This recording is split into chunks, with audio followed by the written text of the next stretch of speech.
السلام علیکم ورحمۃ اللہ وبرکاتہ، نحمده ونصلی علی رسوله الکریم، اما بعد فاعوذ باللہ من الشیطان الرجیم، بسم اللہ الرحمن الرحیم، رب اشرح لی صدری ویسر لی امری واحلل عقدۃ من لسانی یفقهوا قولی۔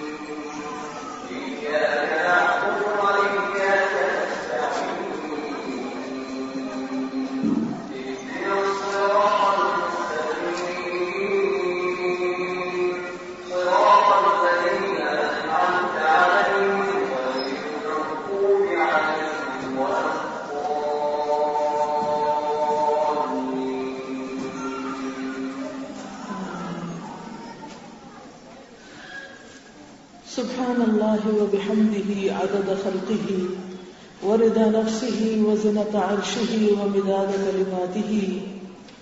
پاک ہے اللہ اور اس کی تعریف ہے اس کی مخلوق کی تعداد کے برابر، اس کی ذات کی رضا کے برابر، اس کے عرش کے وزن اور اس کے کلمات کی سیاہی کے برابر۔ سبحان اللہ عدد ما خلق، سبحان اللہ ملء ما خلق، سبحان اللہ عدد ما فی الارض والسماء، سبحان اللہ ملء ما فی السماء والارض، سبحان اللہ ملء ما خلق، سبحان اللہ عدد ما احصى کتابہ، وسبحان اللہ ملء کل شیء، والحمد للہ مثل ذلک۔ میں اللہ کی پاکیزگی بیان کرتی ہوں، میں اللہ کی تسبیح کرتی ہوں اس کی مخلوق کی گنتی کے برابر۔ میں اللہ کی پاکیزگی بیان کرتی ہوں جس سے اس کی تمام مخلوقات بھر جائیں۔ میں اللہ کی پاکیزگی بیان کرتی ہوں ان چیزوں کی گنتی کے برابر جو آسمان و زمین میں ہیں۔ میں اللہ کی اتنی پاکیزگی بیان کرتی ہوں جس سے وہ چیزیں بھر جائیں جو آسمان و زمین میں ہیں۔ میں اللہ کی اتنی پاکیزگی بیان کرتی ہوں جس سے اس کی مخلوقات بھر جائیں۔ میں اللہ کی پاکیزگی بیان کرتی ہوں ان چیزوں کی گنتی کے برابر جس نے ان کو اپنی کتاب میں شمار کیا ہے، اور جس سے ہر چیز بھر جائے، اور اسی طرح اللہ کی تعریف۔ معزز خواتین، زندگی گزارنے کے دو رویے ہوتے ہیں، ایک رویہ ہے شکر گزاری کا اور ایک ہے ناشکری کا۔ رسول اللہ صلی اللہ علیہ وسلم نے فرمایا کہ میں نے عورتوں کی اکثریت کو جہنم میں دیکھا ہے۔ جب پوچھا گیا کہ کیوں، تو فرمایا کیونکہ وہ نمبر 1 اپنے شوہر کی ناشکری کرتی ہیں، اور نمبر 2 زبان کا غلط استعمال کرتی ہیں۔ ناشکری کا رویہ خواہ وہ انسانوں کے خلاف ہو یا رب کائنات کے خلاف، یہ انسان کے اپنے ہی لیے نقصان دہ ہے۔ اس دنیا میں 2 طرح کے لوگ پائے جاتے ہیں، ایک وہ جو دوسروں کے احسان کو مانتے ہیں، جو دوسروں کی کوشش اور محنت کی قدر کرتے ہیں، اور دوسرے وہ جو کسی بات پر بھی راضی نہیں ہوتے، کسی چیز پر بھی خوش نہیں ہوتے، ان کی زندگی میں خوشی نام کی کوئی چیز نہیں ہوتی۔ یہ 2 مختلف انداز زندگی ہیں، یہ 2 مختلف طریقہ ہے زندگی ہے۔ ہمیں سوچنا چاہیے کہ ہم کون سا طریقہ اختیار کیے ہوئے ہیں، کیا ہم بندوں کے شکر گزار ہیں؟ کیونکہ جو بندوں کا شکر گزار نہیں ہوتا وہ اللہ کا بھی شکر گزار نہیں ہوتا۔ عام طور پر ہم یہ سمجھتے ہیں کہ شاید شکر گزاری دوسرے انسان کو کچھ فائدہ دے گی، لیکن حقیقت یہ ہے کہ شکر گزار ہونا خود ہمیں کو فائدہ دیتا ہے۔ ہم سب کس طرح شکر گزار بنیں، ہم سب کس طرح اللہ کی تعریف بیان کریں کہ ہمارے دل اس کی محبت سے لبریز ہو جائیں، کہ ہمارے دلوں میں اس کی محبت ہر چیز سے زیادہ بڑھ جائے، کہ ہمارے دل شکر گزار ہو جائیں. اور اللہ کا وعدہ بھی ہے کہ جو شکر گزار ہوگا میں اس کی نعمتوں میں اضافہ کروں گا. لئن شکرتم لأزیدنکم وَلَئِن كَفَرْتُمْ إِنَّ عَذَابِي لَشَدِيدٌ. اگر تم نے شکر کیا تو میں تمہیں اور زیادہ نعمتیں دوں گا، اور اگر تم نے ناشکری کی تو میرا عذاب بھی بڑا سخت ہے. جب عذاب کا لفظ آتا ہے تو ہم عام طور پر یہ سمجھتے ہیں کہ شاید یہ آخرت کا عذاب ہے. ہاں، آخرت کا عذاب تو ہوتا ہی ہے، لیکن وہ عذاب دنیا میں شروع ہو جاتا ہے. دنیا میں کس طرح؟ انسان کے دل اور روح کی بے چینی کی شکل میں، کہ سب کچھ ہوتے ہوئے انسان کو کسی پر قرار نہ ہو، چین نہ ہو، اس کی زندگی میں کوئی خوشی نہ ہو. لیکن یہ خوشی اسی وقت آ سکتی ہے جب انسان چیزوں کو ان کے صحیح پرسپیکٹو میں دیکھے. صرف وہ ان کو ان چیزوں کے مطابق نہ دیکھے جن کو وہ صحیح سمجھتا ہے، بلکہ ان کو ان کی حقیقت کے ساتھ دیکھے. مثلا یہ کائنات اللہ سبحانہ وتعالیٰ نے بنائی ہے. اس کائنات کا ذرہ ذرہ اللہ کی تسبیح کر رہا ہے. اسی طرح وہ لوگ جو اللہ کے شکر گزار ہیں وہ بھی اللہ کی تسبیح کرتے ہیں. تسبیح کرنے کا مطلب کیا ہے؟ کیونکہ ہم بچپن سے تسبیح کا لفظ سنتے ہیں. تسبیح کا مطلب ہے سبحان اللہ کہنا. سب پاکی اللہ کے لیے، یعنی اللہ تعالیٰ پاک ہے. اللہ پاک ہے. کس چیز سے پاک؟ ہر عیب سے پاک، ہر غلطی سے پاک، ہر غلط فیصلے سے پاک. اور پھر اس کے ساتھ صرف سبحان اللہ نہیں، جہاں سبحان اللہ آتا ہے وہاں والحمدللہ بھی آتا ہے کہ سب تعریف اللہ کے لیے ہے. گویا ایک طرف انسان اللہ کے فیصلوں پر راضی ہوتا ہے اور جس چیز کو بھی دیکھتا ہے اس میں اس کو خوبی ہی خوبی نظر آتی ہے. مثلا ابھی آپ سورۃ الملک سن رہے تھے. اللہ سبحانہ وتعالیٰ بندوں کو دعوت دیتے ہیں کہ تم آسمان پر غور کرو. ما ترى في خلق الرحمن من تفاوت فارجع البصر هل ترى من فطور ثم ارجع البصر مرتين ينقلب إليك البصر خاسئا وهو حسير. تم اللہ کی تخلیق کو دیکھو، بار بار دیکھو، آسمان پر نظر دوڑاؤ، تمہاری نگاہ تھک کر نام مراد پلٹ آئے گی. تمہیں رحمان کی تخلیق میں کوئی تفاوت، کوئی خلل نظر نہیں آئے گا. اللہ سبحانہ وتعالیٰ نے آسمانوں کو بنایا اور پرفیکٹ بنایا اور ان کو خود تھام کر رکھا کہ وہ زمین پر گرتے نہیں، ورنہ اگر وہ نہ تھامے تو بغیر پلرز کے وہ چھت کسی بھی وقت انسانوں پر گر سکتی ہے. اس نے ستارے بنائے جو اپنے وقت پر چمکتے ہیں اور ان کی چمک ہمیں دکھائی دیتی ہے. وہ سارے کے سارے اپنی ہی گردش میں ہیں، وہ سارے کے سارے اللہ تعالیٰ کی اطاعت کر رہے ہیں، اس کی فرما برداری کر رہے ہیں، اس کی تصویر بیان کر رہے ہیں، اس کی پاکی بیان کر رہے ہیں. ہر دم وہ اللہ کی عبادت میں ہیں. اسی طرح وہ اللہ کی تعریف بھی کرتے ہیں، کیونکہ ایک ہے اللہ تعالیٰ کو ہر عیب سے پاک قرار دینا، اور پھر اتنا کافی نہیں کہ ہم یہ کہیں کہ اس کے اندر کوئی عیب نہیں، بلکہ اس کے ساتھ ساتھ یہ بھی ضروری ہے کہ ہم اس کی تعریف بھی کریں. اور ہر طرح کی تعریف اسی کی. تعریف انسان کب کرتا ہے؟ کس کی کرتا ہے؟ جب کسی کے اندر کوئی خوبی دیکھتا ہے، کسی کے اندر کوئی ان یوزول چیز دیکھتا ہے.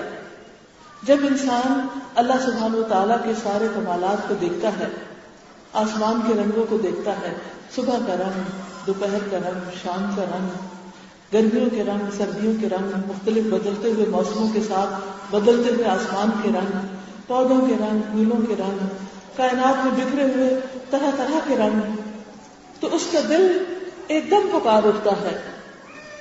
کیا پکار اٹھتا ہے؟ کہ تعریف کے قابل تو ہی ہے.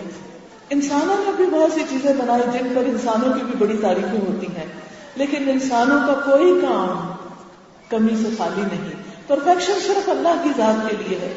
انسان کچھ بھی کرے، آپ نے دیکھا ہوگا بڑی بڑی عمارتیں آپ نے دیکھی ہوں گی، ان عمارتوں میں آپ دیکھتے ہیں کہ جہاں ایک طرف بڑی خوبصورتی ہوتی وہاں کہیں نہ کوئی ڈیفیکٹ ہوتا ہے.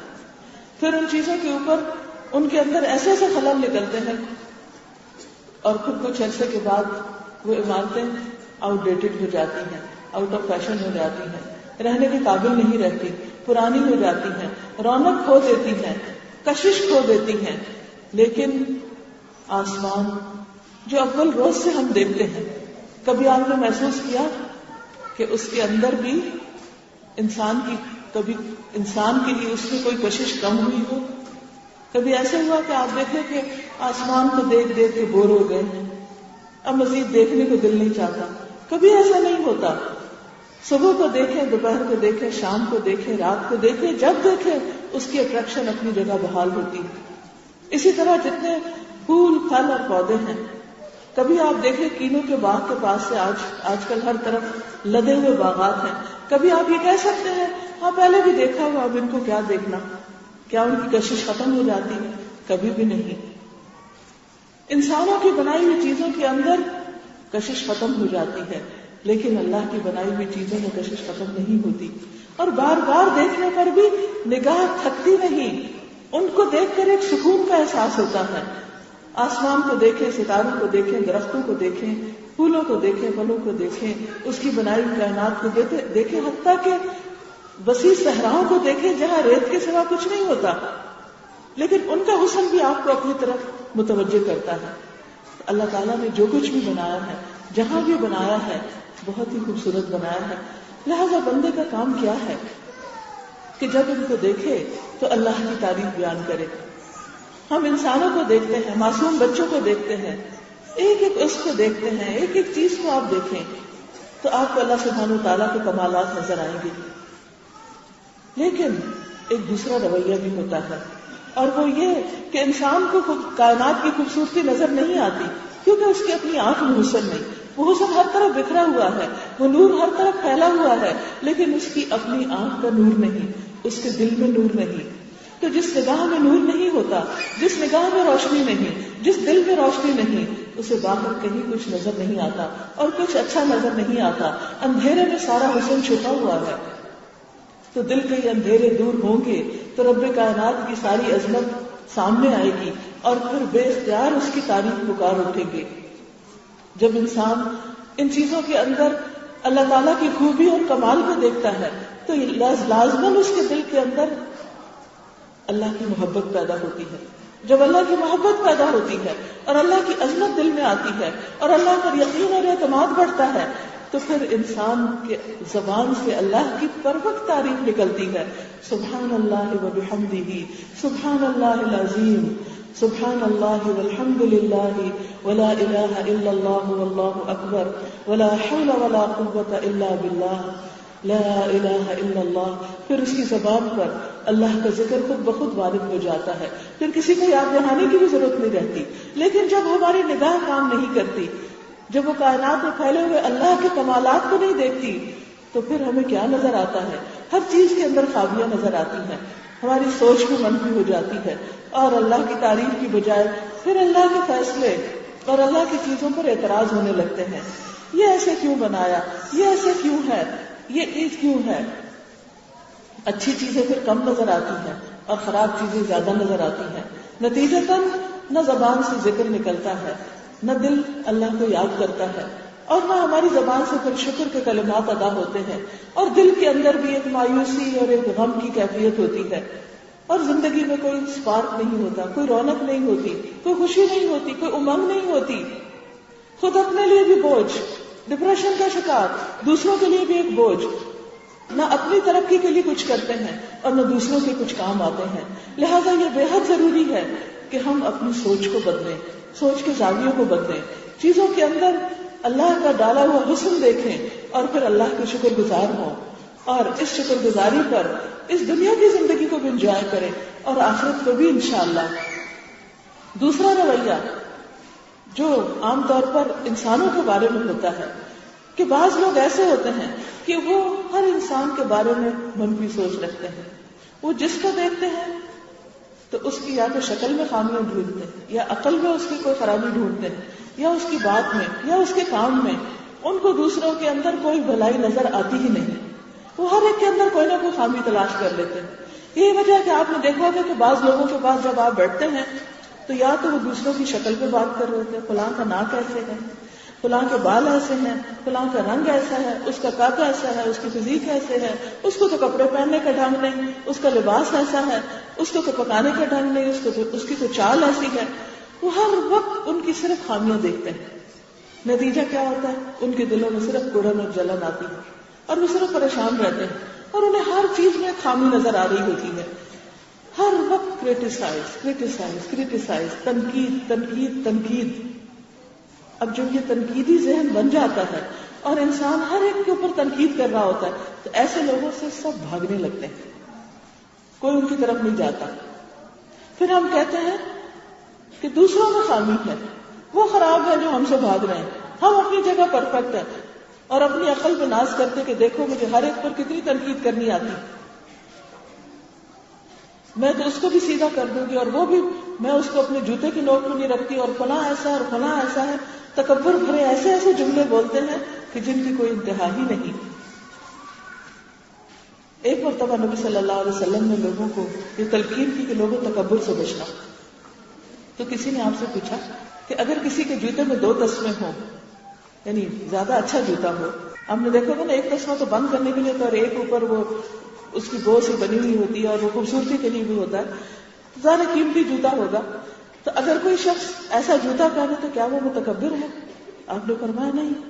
پوچھا اگر اس کا لباس اچھا ہے تو کیا وہ تکبر کرنے والا ہے؟ آپ نے فرمایا نہیں.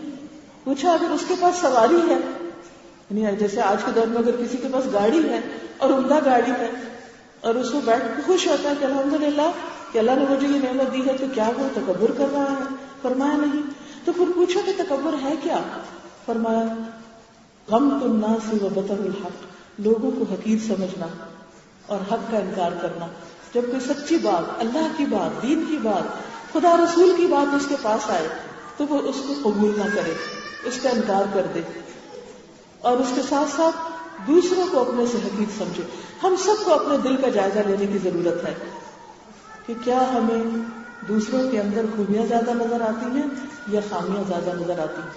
ہم سب اپنا اپنا محاسبہ کریں، اپنے اندر کا جائزہ لیں، اور اگر ہمیں دوسروں کے اندر خامیاں زیادہ نظر آتی ہیں، اور بعض اوقات تو صرف اس لیے کہ ہم صرف سامنے کا رخ دیکھتے ہیں، ہمیں نہیں پتا کہ ان کے پیچھے حالات کیا ہیں، وہ کہاں سے آئے ہیں، وہ کہاں سے بلانگ کرتے ہیں، ان کی کنڈیشنز کیا ہیں.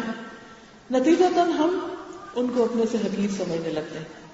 اور پھر نتیجہ اس کے بعد کیا ہوتا ہے؟ جب ہم دوسرے کو اپنے سے کم عقل سمجھتے ہیں، جب دوسرے کو اپنے سے چھوٹا سمجھتے ہیں کسی بھی اعتبار سے، نتیجہ کیا ہوتا ہے؟ پھر ہمیں ان سے کمپلینٹس ہوتی، شکوے ہوتے ہیں، ہمیں ہر بات پر پھر غصہ آنے لگتا ہے، اور پھر ہم لوگوں سے دور بھاگنے لگتے ہیں.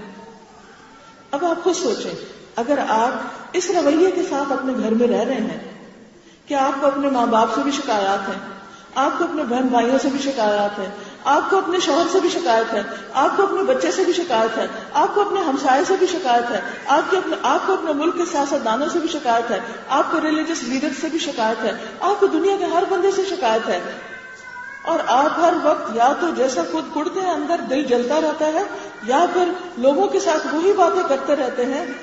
نتیجہ کیا ہوتا ہے؟ کوئی آپ سے بات نہیں کرنا چاہتا، کوئی آپ کی کمپنی میں بیٹھنا نہیں چاہتا، کوئی آپ کے ساتھ رہنا نہیں چاہتا، لوگ آپ سے دور بھاگتے ہیں. ایسے لوگوں سے سب دور بھاگتے ہیں. پھر ایسے لوگ تنہائی کا شکار ہوتے ہیں. پھر ان کو شکایت ہوتی کوئی ہمیں پوچھتا نہیں، پھر ان کو شکایت ہوتی ہمارے بچے ہمیں نہیں پوچھتے، پھر وہ اکیلے بیٹھ کے روتے ہیں کہ ہمارے بچوں کا ہمارا کوئی خیال نہیں.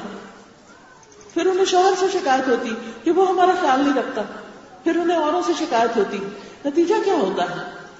کڑھن، جلن، دکھ، درد، تکلیف، بیماریاں ایک کے بعد ایک، اور یہ زندگی حرام ہو کر رہ جاتی.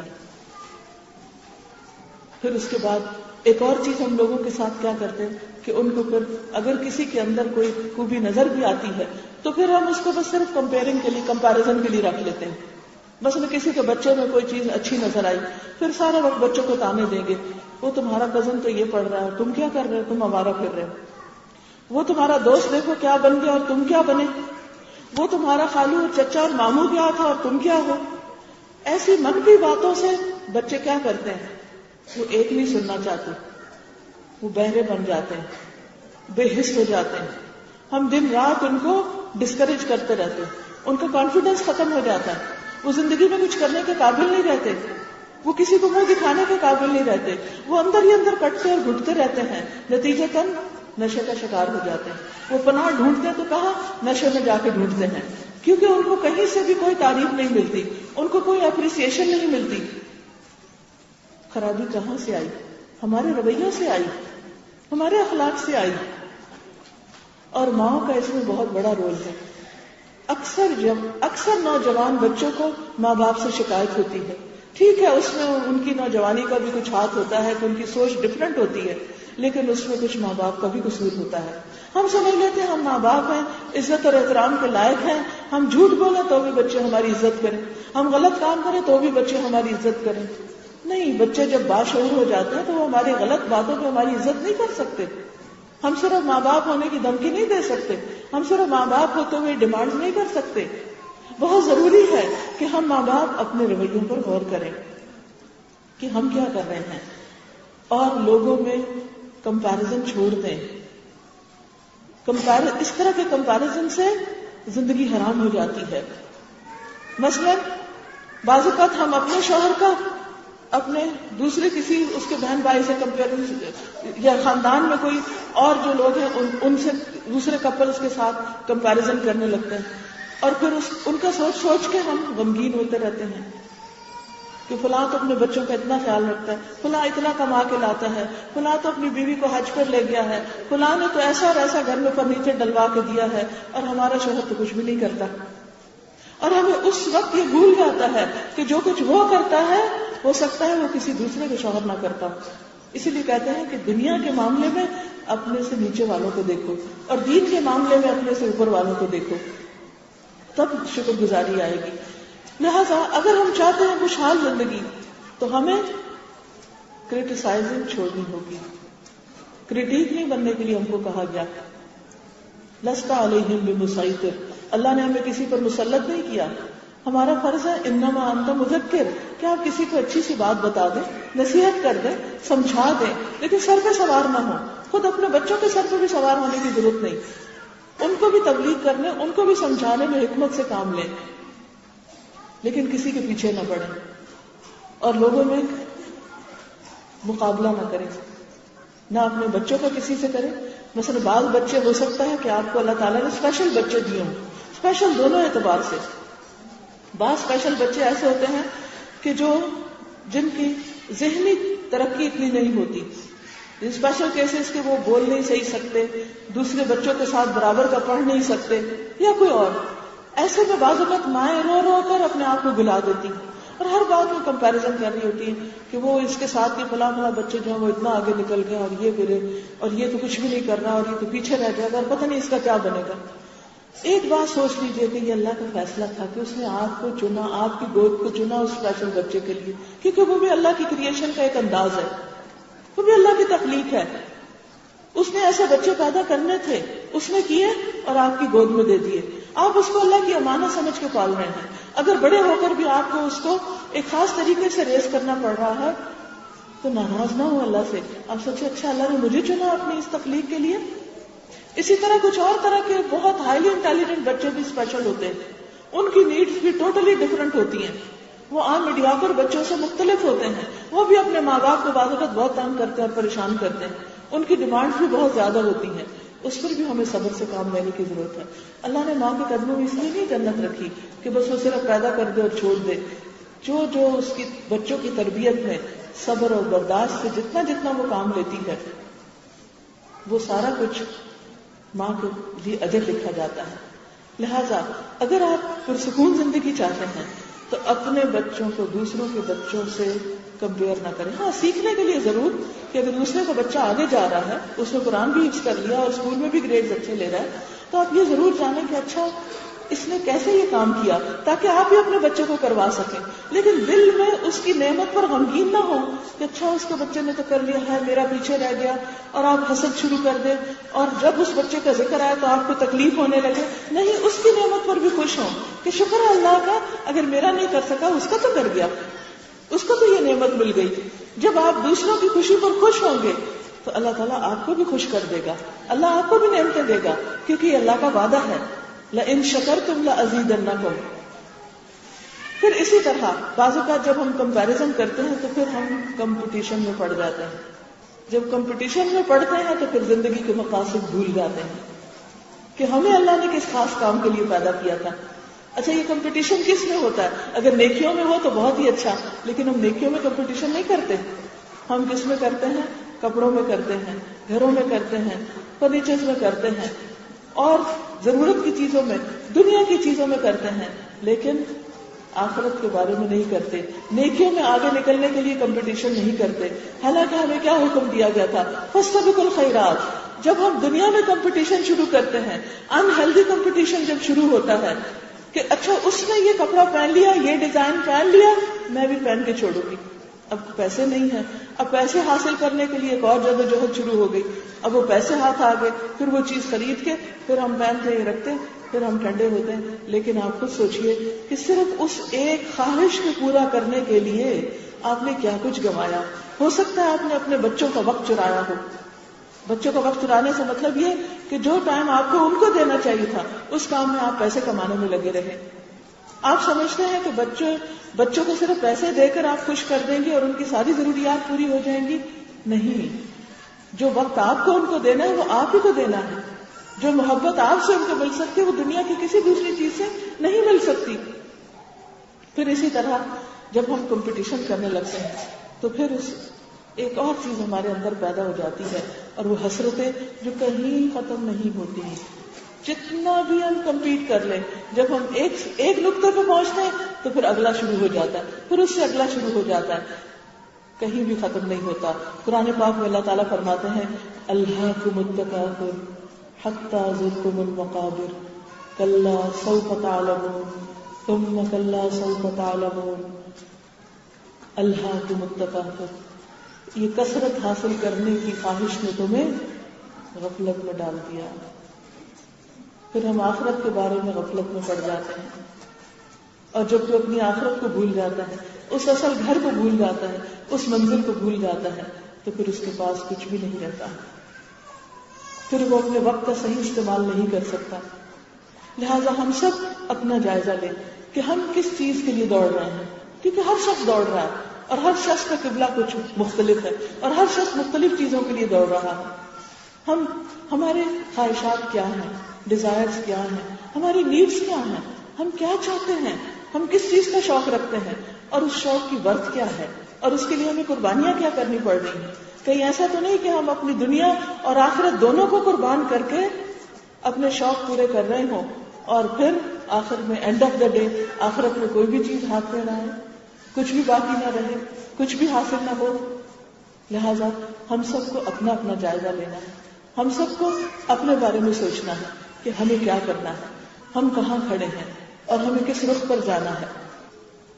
جنت اللہ تعالیٰ کی بہترین بستی، اسے ان لوگوں سے بسایا جائے گا کہ جو اللہ کے پسندیدہ ہوں گے اور جن پر اللہ کی رحمت ہو جائے گی۔ لہذا ہم سب کو ان چیزوں کی طرف بڑھنے اور ان چیزوں کی طرف دوڑنے کی ضرورت ہے جو ہمیں اللہ کی رحمت سے قریب کر دیں، جو ہمیں اللہ کی رضا کے قریب کر دیں، جو ہمیں اس کا قرب عطا کرے۔ وہ کیا چیز ہے؟ وہ کون سی چیز ہے؟ وہ کون سی چیز ہے کہ جس سے ہم اللہ کے قریب ہو سکتے ہیں؟ وہ کون سی پسندیدہ کام ہے جنہیں کرنے سے ہم واقعی اس کی رضا پا سکتے ہیں؟ چند ایک کا ذکر میں آج کروں گی۔ سب سے پہلی چیز، جیسے آپ صلی اللہ علیہ وسلم نے اپنے ایک صحابی کو نصیحت کی تھی کہ تمہاری زبان ہمیشہ اللہ کے ذکر سے تر رہے، ہمیشہ اللہ کے ذکر سے تر رہے، کہیں پر بھی ہوں اللہ کو یاد کرتے رہے۔ اور اللہ کو یاد کرنے کے لیے بہترین چیز کیا ہے؟ جیسے تسبیح ہے، جیسے تسبیح یہ اللہ کی شکر گزاری کا زبانی اظہار ہے، اقرار ہے۔ کون سی تسبیح کریں؟ ایک تو یہی سبحان اللہ و بحمدہ سبحان اللہ العظیم، یہ دو کلمات ایسے ہیں کہ جو میزان پہ بھاری ہیں، زبان پہ بہت ہلکے ہیں، یعنی آخرت میں ان کا بہت فائدہ ہے، لیکن بولنے میں بہت ہی آسان ہے اور اللہ تعالیٰ کو بہت زیادہ پسند ہے. اور قیامت کے دن جو شخص ان کی کثرت لے کر آئے گا وہ اعمال کے اعتبار سے بہت آگے بڑھ جائے گا. نبی صلی اللہ علیہ وسلم اللہ تعالیٰ کے سب سے زیادہ شکر گزار بندے تھے. آپ کے خادم ہیں ربیعہ بن کعب، وہ کہتے ہیں کہ میں دن بھر حضور صلی اللہ علیہ وسلم کی خدمت کیا کرتا تھا، یعنی آپ کے چھوٹے چھوٹے کام آپ کے ساتھ کرتا رہتا. جب رات آتی تو آپ کے دروازے کے پاس سو جاتا. میں ہمیشہ سنتا کہ آپ یہ پڑھ رہے ہیں سبحان اللہ سبحان اللہ سبحان ربی، یہاں تک کہ میں تھک جاتا یا مجھے نیند آ جاتی، میں سو جاتا، لیکن آپ یہ کلمات پڑھتے رہتے. ہر روز رات کو تسبیح کر کے سوتے. اب آپ دیکھیں کئی دفعہ ہمیں نیند نہیں آ رہی ہوتی، ہم سائڈ بدل رہے ہیں، دائیں ہو رہے ہیں بائیں ہو رہے ہیں، لیکن ہم کوئی ذکر بھی نہیں کر رہے. کیوں؟ اس لیے کہ ہمیں پتہ ہی نہیں کہ نبی صلی اللہ علیہ وسلم کی سنت کیا تھی، رات کو سوتے وقت وہ آخری عمل کیا کرتے تھے. اور پھر دل میں بھی اللہ کا ذکر کرنا چاہیے، لیکن کبھی بلند آواز میں بھی کرنا چاہیے، کیونکہ جب آپ ذکر کریں گے تو آپ کے آس پاس آپ کے بچے اور دوسرے لوگ بھی کریں گے. مائیں جو چھوٹے چھوٹے بچے گودوں میں اٹھا ہوتی ہیں، ٹھیک ہے، وہ مختلف لوریاں بھی پڑھ رہی ہوتی ہیں یا کچھ کہہ رہی ہوتی ہیں ان کو، تو اس وقت بھی آپ سبحان اللہ الحمدللہ اور اس طرح کے سودھنگ کلمات کی تسبیح کریں ان کے لیے. نبی صلی اللہ علیہ وسلم نے فرمایا لوگوں اپنا بچاؤ حاصل کر لو. صحابہ نے کہا اے اللہ کے رسول صلی اللہ علیہ وسلم کون سا دشمن آ گیا ہے، کس سے بچاؤ کریں، کس سے بچیں؟ فرمایا جہنم سے بچاؤ. کیونکہ قرآن مجید میں آتا نا ان جہنم کانت مرصادا، کہ جہنم گھات میں لگی ہوئی ہے، تاک میں لگی ہوئی ہے اور دیکھ رہی ہے کہ کون کون میرے پاس آنا چاہیے. لوگوں اس سے بچو. آپ نے فرمایا جہنم سے تمہارا بچاؤ سبحان اللہ والحمد للہ ولا الہ الا اللہ واللہ اکبر ہے. ان کلمات کو پڑھا کرو، کیونکہ یہ کلمات قیامت کے دن تمہارے آگے آ کر پیچھے آ کر تمہارا بچاؤ کریں گے. یعنی جیسے باڈی گارڈز ہوتے ہیں نا، آگے بھی اور پیچھے بھی، تو یہ کلمات قیامت کے دن جہنم کی آگ سے بچانے کے لیے تمہیں پروٹیکشن دے دیں گے. اور یہی کلمات باقیات الصالحات ہیں. قرآن مجید میں آتا نا المال والبنون زینۃ الحیات الدنیا والباقیات الصالحات خیر عند ربک ثوابا وخیر املا. مال اور بیٹے تو دنیا کی زندگی کی رونق، لیکن باقی رہنے والی نیکی کون سی ہے؟ والباقیات الصالحات خیر عند ربک ثوابا، جو ثواب کے اعتبار سے بہتر ہو، وخیر املا، اور انجام کے اعتبار سے اچھی ہو. اس کی وضاحت نبی صلی اللہ علیہ وسلم نے خود فرما دی کہ وہ کیا ہیں. یہ کلمات ہیں سبحان اللہ والحمد للہ ولا الہ الا اللہ واللہ اکبر. ان کلمات کو کثرت کے ساتھ پڑھنا چاہیے. کیا سوچ کر کہ یہ جہنم کی آگ سے بچا لیں گی. جیسے وہ ہوتی ہے نا کہ بلٹ پروف جیکٹ کسی نے پہنی ہوئی ہو تو بلٹ آ کے لگے بھی تو اس کو نہیں لگتی. تو اسی طرح جیسے جہنم کے بارے میں ایک اور جگہ پر آتا ہے کلا انہا لظى نزاعۃ للشوى تدعو من ادبر وتولى، کہ جہنم جو ہے، جہنم کی آگ انہا لظى نزاعۃ للشوى، ایسا شعلہ ہے کہ جو چہرے پہ پڑے تو چہرے کو جھلس جائے، اور وہ پکار رہی ہوگی، پیچھے جا رہی ہوگی، تدعو بلائے گی ادھر آؤ ادھر آؤ، وہ پیچھے چل پڑے گی. من ادبرا، جو بھی پیٹھ پھیرے، وہ تولا، منہ موڑے، جو حق سے دور جائے، حق کا انکار کرے، یہ آگ اس کے پیچھے پڑے گی. تو اس آگ سے بچاؤ کے لیے کیا پڑھنا ضروری ہے؟ پڑھیے سبحان اللہ والحمد للہ ولا الہ الا اللہ واللہ اکبر. نبی صلی اللہ علیہ وسلم کے ایک غلام تھے ابو سلمہ. وہ کہتے ہیں کہ نبی صلی اللہ علیہ وسلم نے فرمایا واہ واہ اپنے ہاتھ سے 5 کا اشارہ کیا، 5 چیزیں یہ میزان میں بہت بھاری ہوگی. پھر فرمایا وہ کیا ہے؟ سبحان اللہ والحمد للہ ولا الہ الا اللہ واللہ اکبر. یہ 4 کلمات اور 5ویں چیز کسی کا فوت ہونے والا نیک بچہ کہ اس کا باپ اللہ تعالیٰ سے ثواب کی امید رکھ کے صبر کرے. بعض اوقات ہم خوش ہوتے ہیں کہ ہم نے بچوں کو پالا بڑا کیا، وہ ہمارے لیے صدقہ جاریہ ہوگی. ایک مرتبہ کسی کے گھر میں اسی طرح درس دے رہی تھی، صدقہ جاریہ پہ بات ہو رہی تھی، تو ایک خاتون رونے لگی کہ میرا تو جوان بچہ فوت ہو گیا، میرے لیے کون صدقہ جاریہ ہوگا، میرے پیچھے کون ہوگا جو میرے لیے دعائیں کرے. تو واقعی میں سوچ میں پڑ گئی، لیکن اللہ تعالیٰ نے کسی کو بھی محروم نہیں رکھا. اگر کوئی مرنے کے بعد کسی کا بچہ اس کو فائدہ دیتا ہے تو وہ بچہ جو زندگی میں باپ یا ماں کی زندگی میں فوت ہو جائے اور ماں باپ صرف اللہ سے اجر کی امید رکھ کر صبر کر لے، تو یہ صبر جو ہے میزان میں بہت بھاری ہے، وہ بہت سے صدقہ جاریہ سے زیادہ وزنی عمل بن جائے گا. تو دونوں صورتوں میں اللہ کے خزانوں میں کوئی کمی نہیں. یہ کمی ہمارے اندر ہے کہ ہم اس کی رحمت کو پانے کے لیے تڑپتے نہیں، کوشش نہیں کرتے. پھر اسی طرح آپ دیکھیے ایک اور حدیث میں آتا ہے کہ صحابہ کہتے ہیں کہ ایک مرتبہ ہم لوگ نبی صلی اللہ علیہ وسلم کے پاس بیٹھے ہوئے تھے کہ ایک دیہاتی آدمی آیا، بدو تھا، جس نے بڑا قیمتی جبہ پہن رکھا تھا، اس پر دیباج اور ریشم کے بٹن لگے ہوئے تھے. نبی صلی اللہ علیہ وسلم نے فرمایا تمہارے ساتھی نے تو مکمل طور پر فارس بن فارس یعنی نسلی آدمی فارسی آدمی کی شکل شبہات اختیار کر لی، یعنی اس نے اپنا سارا کلچر چینج کر دیا، بالکل ان کے طریقے پر ہو گیا. ایسا لگتا ہے کہ اس کے ہاں فارسی نسل ہی کے بچے پیدا ہوں گے اور چرواہوں کی نسل ختم ہو جائے گی.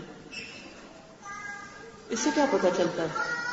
اس سے یہ بات سمجھ میں آتی ہے کہ انسان جب اپنا لباس بدلتا ہے، اپنی زبان بدلتا ہے، اپنا کلچر بدلتا ہے، تو اولاد یا نسل کے بھی رنگ وہی ہو جاتے ہیں. آپ نے بہت دفعہ مشاہدہ کیا ہوگا کہ جو لوگ یہاں سے سعودی عرب جا بسے تو ان کے بچے اور طرح اٹھے پروان چڑھے، جو انگلینڈ چلے گئے یا امریکہ چلے گئے ان کے بچوں نے جب وہی کا لباس پہنا، وہی کی زبان بولی، تو وہ یہاں آ کے بالکل اجنبی ہو جاتے ہیں. یوں لگتا ہے کہ ماں باپ یا نانی دادی جو ہیں وہ ان کے کچھ نہیں لگتے، وہ نسل ہی بدل کر رہ گئی. تو آپ نے کہا کہ جو کچھ تم کر رہے ہو اس کا اثر صرف تم پر نہیں تمہاری اولاد پر بھی ہوگا. ہم عام طور پر سمجھتے ہیں کہ ہم بچوں کو کسی اسلامی اسکول میں بھیج دیں گے تو اسلامی ہو جائیں گے. اچھی بات ہے، بہت کچھ سیکھ آئیں گے وہاں سے، بہت سی دعائیں یاد کرائیں گے، بہت سے ذکر اذکار، نماز، قرآن، دین کی تعلیم، علم ہو جائے گا. لیکن آپ کو معلوم ہے کہ وہ عمل کہاں سے سیکھیں گے؟ وہ عمل آپ سے سیکھیں گے، وہ آپ کو آئیڈیالائز کریں گے. آپ کی زندگی ان کے سامنے نمونہ ہے، خواہ وہ اچھا ہو یا برا ہو. جو آپ کریں گے وہ وہی کریں گے. لہذا ہم میں سے ہر ایک کو بہت کانشیسلی زندگی بسر کرنی ہے کہ جب ہم بچوں کے سامنے کیا کہیں بھی اکیلے میں بھی کسی کے ساتھ بھی بولیں تو اپنے بولنے کو بھی واچ کریں کہ ہم کیسے بول رہے ہیں، کیا بول رہے ہیں. تو بچے وہی سیکھ رہے ہیں. ہم چیخیں چلائیں گے تو بچے بھی چیخ چلا کے بات کریں گے. ہم کسی کے ساتھ اوئے کر کے بولیں گے یا بدتمیزی سے بات کریں گے تو بچے بھی ویسے ہی بات کریں گے. ہم جس کا عزت اور ادب اور احترام کریں گے بچے بھی اس کی عزت احترام کریں گے. لہذا جو کچھ ہم ہیں بچے ہمارا ریفلیکشن ہوتے ہیں. بہت سے لوگ سوال کرتے ہیں ہم بچوں کی تربیت کیسے کریں؟ تو میں ہمیشہ یہ کہتی ہوں ان کی تربیت کے لیے اپنی تربیت کر لیں. اگر آپ کی تربیت ہوگی تو آپ کے بچوں کی خود بخود ہوگی، وہ دیکھ کر ہی آپ جیسے بن جائیں گے. لیکن اگر آپ کی تربیت نہیں ہوئی تو بچوں کی تربیت بہت مشکل کام ہے. وہ کچھ چیزیں تو آس پاس معاشرے ماحول سے سیکھ لیں گے، لیکن ان کی رگ و پے میں وہی باتیں اتریں گی جو وہ آپ کے عمل میں دیکھیں گے. لہذا جو اچھی خوبیاں آپ چاہتے ہیں کہ آپ کے بچوں میں ہوں وہ آپ اپنے اندر لے آئیں. مثلا آپ چاہتے ہیں کہ بچوں میں محنت کی عادت ہو، پہلے آپ خود محنت کریں. آپ چاہتے ہیں بچے سچ بولیں تو ان کو سچ بول کے دکھائیں. آپ چاہتے ہیں کہ وہ بڑوں کی عزت کریں، آپ اپنے بڑوں کی عزت کریں. اگر ہم اپنے ماں باپ کے ساتھ ایسا سلوک کرتے ہیں کہ ان کو بڑھاپے میں کسی اسٹور روم میں ڈال دیں یا کسی بیک روم میں ڈال دیں کہ جہاں ہم نے اس کو بھی اسٹور بنا کے رکھا ہوا ہے، تو بچے دیکھ رہے ہیں نا کہ نانی دادی کا کمرہ کیسا ہے، تو بڑے ہو کر وہ یا ان کے بچے اپنی نانی دادی کو پھر کون سا کمرہ دیں گے، کون سی جگہ دیں گے؟ ہم اگر اپنے بزرگوں کے ساتھ بدتمیزی سے بات کر رہے ہیں تو بچے ان کی عزت نہیں کر سکتے، تو آپ کا عمل ان کو سکھائے گا. اگر آپ بچوں کی تربیت کرنا چاہتے ہیں کہ سچ بولیں تو سب سے پہلے خود سچ کا پورا اہتمام کرنا ہوگا. ایک دم معجزے نہیں ہوتے، آہستہ آہستہ وقت لگتا ہے، لیکن قطرہ قطرہ قطرہ کر کے وہ سیکھتے چلے جاتے ہیں، اور ایک دن آتا ہے کہ پھر آپ کو اپنا لگایا ہوا باغ نظر بھی آنے لگتا ہے، وہ پھل پھول کھلانے لگتا ہے. تو بہرحال نبی صلی اللہ علیہ وسلم نے اس کے جبے کے یعنی جو گاؤن پہنا ہوا تھا اس کے مختلف حصوں کو پکڑ کر جمع کیا اور فرمایا میں تمہارے جسم پر بے وقوفوں کا لباس نہیں دیکھ رہا. پھر فرمایا اللہ کے نبی نوح علیہ السلام کی وفات کا وقت جب قریب آیا تو انہوں نے اپنے بیٹے سے فرمایا میں تمہیں ایک وصیت کر رہا ہوں جس میں سے میں تمہیں 2 باتوں کا حکم دیتا ہوں اور 2 سے روکتا ہوں. حکم اس بات کا دیتا ہوں کہ لا الہ الا اللہ کا اقرار کرتے رہنا، لا الہ الا اللہ پڑھتے رہنا، کیونکہ اگر 7 آسمان اور 7 زمینوں کو ترازو کے ایک پلڑے میں رکھا جائے اور لا الہ الا اللہ کو دوسرے پلڑے میں، تو لا الہ الا اللہ والا پلڑا جھک جائے گا. اتنا وزنی کلمہ ہے یہ. بعض اوقات کسی کو بتایا جاتا ہے نا کہ اگر آپ کا دل گھبرا رہا ہو یا ڈپریشن ہو رہا ہو تو آپ کثرت سے یہ پڑھیں، کیونکہ ایک حدیث میں اس کا ورد آیا ہے. تو کہتے اچھا، ان کو لگتا ہے جیسے کوئی ان کو ایسے معمولی سی چیز بتا دی گئی، حالانکہ اگر پورے یقین کے ساتھ اور روح کے ساتھ اس کو پڑھیں تو ایسا لگتا ہے کہ جیسے دل کے بند حصے کھلنے لگے ہیں. پڑھیے ذرا، لا الہ الا اللہ، لا الہ الا اللہ، لا الہ الا اللہ، لا الہ الا اللہ، لا الہ الا اللہ، لا الہ الا اللہ. اور آپ کو معلوم ہے کہ لا الہ الا اللہ، اللہ کے سوا کوئی الہ نہیں. آپ اکیلے بیٹھ کے اسی انداز میں کئی دفعہ دہرائیے، زور سے پڑھیے، اور پھر اپنے دل کی حالت دیکھیے، یقیناً اس میں فرق پڑے گا. پھر اسی طرح آپ نے فرمایا کہ اگر 7 آسمانوں اور زمینیں ایک کڑے کی شکل اختیار کر لیں جیسے ایک چوڑی ہوتی تو لا الہ الا اللہ اس کو بھی توڑ دے گی. اتنا مضبوط چیز بھی کوئی ہو تو لا الہ الا اللہ کی طاقت اس کو بھی توڑ دے گی. یہ ایمان جو ہے یہ بہت بڑی قوت ہے. قرآن پاک میں آتا ہے وَمَن يَكْفُرْ بِالطَّاغُوتِ وَيُؤْمِن بِاللَّهِ فَقَدِ اسْتَمْسَكَ بِالْعُرْوَةِ الْوُثْقَىٰ لَا انفصام لَهَا، کہ جو طاغوت کا انکار کرے، یعنی ایسے سرکشوں کا جیسے شیطان کا اور شیطانی باتوں کا اور شیطان کے ائمہ کا، شیاطینوں کا، جو کوئی انکار کرے ان کی بات نہ مانے، وَيُؤْمِن بِاللَّهِ، اور اللہ پر اعتماد رکھے، اللہ کی بات مانے، تو کیا ہوگا؟ فَقَدِ اسْتَمْسَكَ بِالْعُرْوَةِ الْوُثْقَىٰ. اللہ پر ایمان اور اللہ پر اعتماد اور توکل اور اللہ کو ایک ماننا ایسی مضبوط چیز ہے، ایسا مضبوط کڑا ہے جس کو کوئی چیز توڑ نہیں سکتی. اگر پوری کائنات بھی مل کر جتنی بھی اس کے اندر پاور ہے اور جتنی بھی چیز ہے اس کو آپ چھوٹا کر کے کڑا بنائیں تو جو ایک لا الہ الا اللہ سے بنتا ہے کڑا، سچے معنوں میں جو توحید اندر اترتی ہے، انٹرنلائز کرتے ہیں آپ اس کو، وہ ان سب چیزوں کو توڑ دیتا ہے، ساری رکاوٹوں کو دور کر دیتا ہے. لیکن آپ سچے دل سے اس کو پڑھنے والے ہوں، صرف ورد وظیفے کے طور پر نہیں، بلکہ آپ جب دل میں کوئی وسوسے آ رہے ہوں، کوئی ڈاؤٹس آ رہے ہوں دین کے بارے میں، یا کوئی چیز دین کی اچھی نہ لگ رہی ہو، نماز پڑھنے کو دل نہ چاہ رہا ہو، یا کوئی ایسی کیفیت اوپر آ رہی ہو، کیونکہ انسان ہے ہم، اور خواتین کے تو ہارمونل پرابلمز بھی رہتے ہیں اور اندر کی نیچر میں بہت چینج آتے رہتے ہیں. تو جب کبھی ایسی کوئی کیفیت طاری ہو تو فوراً آپ لا الہ الا اللہ، لا الہ الا اللہ، لا الہ الا اللہ، اور جو کہے لا الہ الا اللہ تو ایک اللہ کا تصور ذہن میں لائے کہ بس اللہ ہی ایک اللہ ہے اور کوئی بھی نہیں ہے الہ، بس وہی دراصل الہ ہے. تو آپ دیکھیں گے کہ آپ کی کیفیت بدلنا شروع ہو جائے گی. اور یہ جن چیزوں کو آپ رکاوٹ سمجھتے ہیں، غم اور دکھ کی چیزیں، وہ بدلنے لگیں گی. حدیث میں آتا ہے کہ حضرت اسماء بنت امیس کو آپ نے کلمات سکھائے تھے، اللہ اللہ ربی لا اشرک بہ شیئا. یہ لا الہ الا اللہ کہنے کا ہی دوسرا انداز ہے کہ اللہ اللہ ہی میرا رب ہے، میں اس کے ساتھ کسی کو شریک نہیں کرتا، کوئی اس جیسا نہیں، کوئی اس کے برابر نہیں. پھر اس کے بعد آپ نے دو چیزوں سے روکا، ایک تو شرک اور دوسرے تکبر. اور تکبر کے بارے میں ابھی میں نے آپ کو بتایا کہ حق بات قبول نہ کرنا اور لوگوں کو حقیر سمجھنا. تو یہ دو چیزیں ہمیں اپنی زندگی سے نکالنی ہوگی. ایک اور حدیث میں ہے، حضرت ابو ہریرہ سے روایت ہے کہ ایک آدمی رسول اللہ صلی اللہ علیہ وسلم کے پاس آیا. وہ سفر کا ارادہ رکھتا تھا. اس نے کہا اللہ کے رسول صلی اللہ علیہ وسلم میری وصیت کیجیے. آپ میں سے بھی بہت سے لوگ اس وقت سفر کر کے آئے ہیں اور پھر گھر، یعنی یہاں سے جائیں گے گھر جائیں گے تو تھوڑا بہت سب کو سفر کرنا پڑے گا. تو آپ اللہ کے رسول صلی اللہ علیہ وسلم کی اس وصیت کو پلے باندھ لیجیے.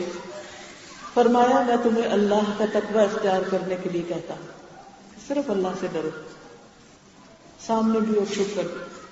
آپ دیکھیں کہ اگر ہم اللہ سے ڈرتے ہوں تو کیا یہ ہو سکتا ہے کہ پھر کوئی چھپ کر بھی غلط کام کرے، کیونکہ اس کو پتا ہے کہ ہر جگہ اللہ تعالیٰ موجود ہے. اب دیکھیں کہ آج کل موبائل کی وجہ سے کتنی خرابیاں ہو رہی ہیں، بہت سے گھر ٹوٹ رہے ہیں، بہت سے میاں بیوی کے درمیان شکوک و شبہات پیدا ہو رہے ہیں، بہت سی لڑکیوں کے رشتے ٹوٹ جاتے ہیں، بہت سی لڑکیوں کے گھر ٹوٹ جاتے ہیں. کیوں؟ اس لیے کہ بعض اوقات انسان ایسے ہی کسی کو چھیڑنے کے لیے شیطان دل میں اس برے عمل کو خوبصورت بناتا ہے اور چھیڑنے کے لیے کہتا ہے اچھا فلاں کو ایک ایسے رانگ نمبر کو ٹیکسٹ کرتے ہیں، وہاں سے ایک اور خوبصورت جس کو شیطان نے خوبصورت بنایا ہوتا ہے وہ جواب آ جاتا ہے، پھر ایک سلسلہ شروع ہو جاتا ہے اور out of nothing, out of blue ایسے ہی انسان ایک شر میں مبتلا ہو جاتا ہے جس کی کوئی حقیقت بھی نہیں. اور اس وقت انسان اگر اللہ سے ڈرتا ہو تو تبھی انسان اپنے وقت کو بھی بچا سکتا ہے، اپنی عزت اور حیا کو بچا سکتا ہے. آج کی بیٹیاں کل کی مائیں ہیں، نیک پاک دامن عزت و عصمت کی حفاظت کرنے والی مائیں بنے تاکہ آپ کی گودوں سے پاک بچے جنم لیں، اچھے اخلاق اور کردار والے. اگر جوانی میں کسی کا کردار اچھا نہ ہو اور وہ اس پہ توبہ نہ کرے تو وہ اپنے بچوں کی کیا تربیت کر سکتا ہے. اس لیے بہت ضروری ہے کہ ہم سب اللہ کا تقوی اختیار کریں. ہم گھر سے باہر ہیں، کوئی ہمیں نہیں دیکھتا، ہم تنہا ہیں، لیکن اللہ ہے. ہم میسج ڈیلیٹ کر سکتے ہیں، اللہ کے ہاں ڈیلیٹ نہیں ہوتا. وہ نامہ اعمال میں بیٹھے فرشتے جیسا لکھتے کوئی نہیں مٹا سکتا سوائے توبہ کے. اس لیے بہت ضروری ہے کہ دل پہ جب کوئی برا خیال آئے، کوئی وسوسہ آئے، کسی بھی طرح کی کوئی خرابی آئے تو فوراً اس کو ختم کریں، اس کو وہیں پر روکیں.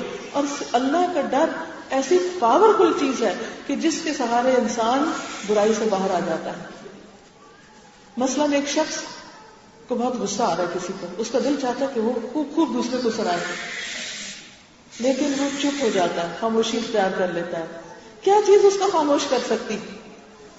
اللہ کا ڈر کہ میرے منہ سے اگر کوئی ایسی بات نکل گئی جو اللہ تعالیٰ کو پسند نہیں تو میری آخرت خراب ہو جائے گی. کیونکہ حدیث میں آتا ہے کہ بعض اوقات تم میں سے کوئی شخص ساری زندگی اچھے کام کرتا ہے لیکن ایک کلمہ، ایک جملہ، ایک بات اپنی زبان سے بے سوچے سمجھے ایسی نکالتا ہے کہ جس پر اللہ تعالیٰ ناراض ہو جاتے ہیں اور اس کی ساری نیکیاں برباد ہو کر رہ جاتی اور وہ منہ کے بل جہنم میں گرایا جاتا ہے اس کلمے کی وجہ سے جس سے اللہ کا غضب بڑک اٹھا.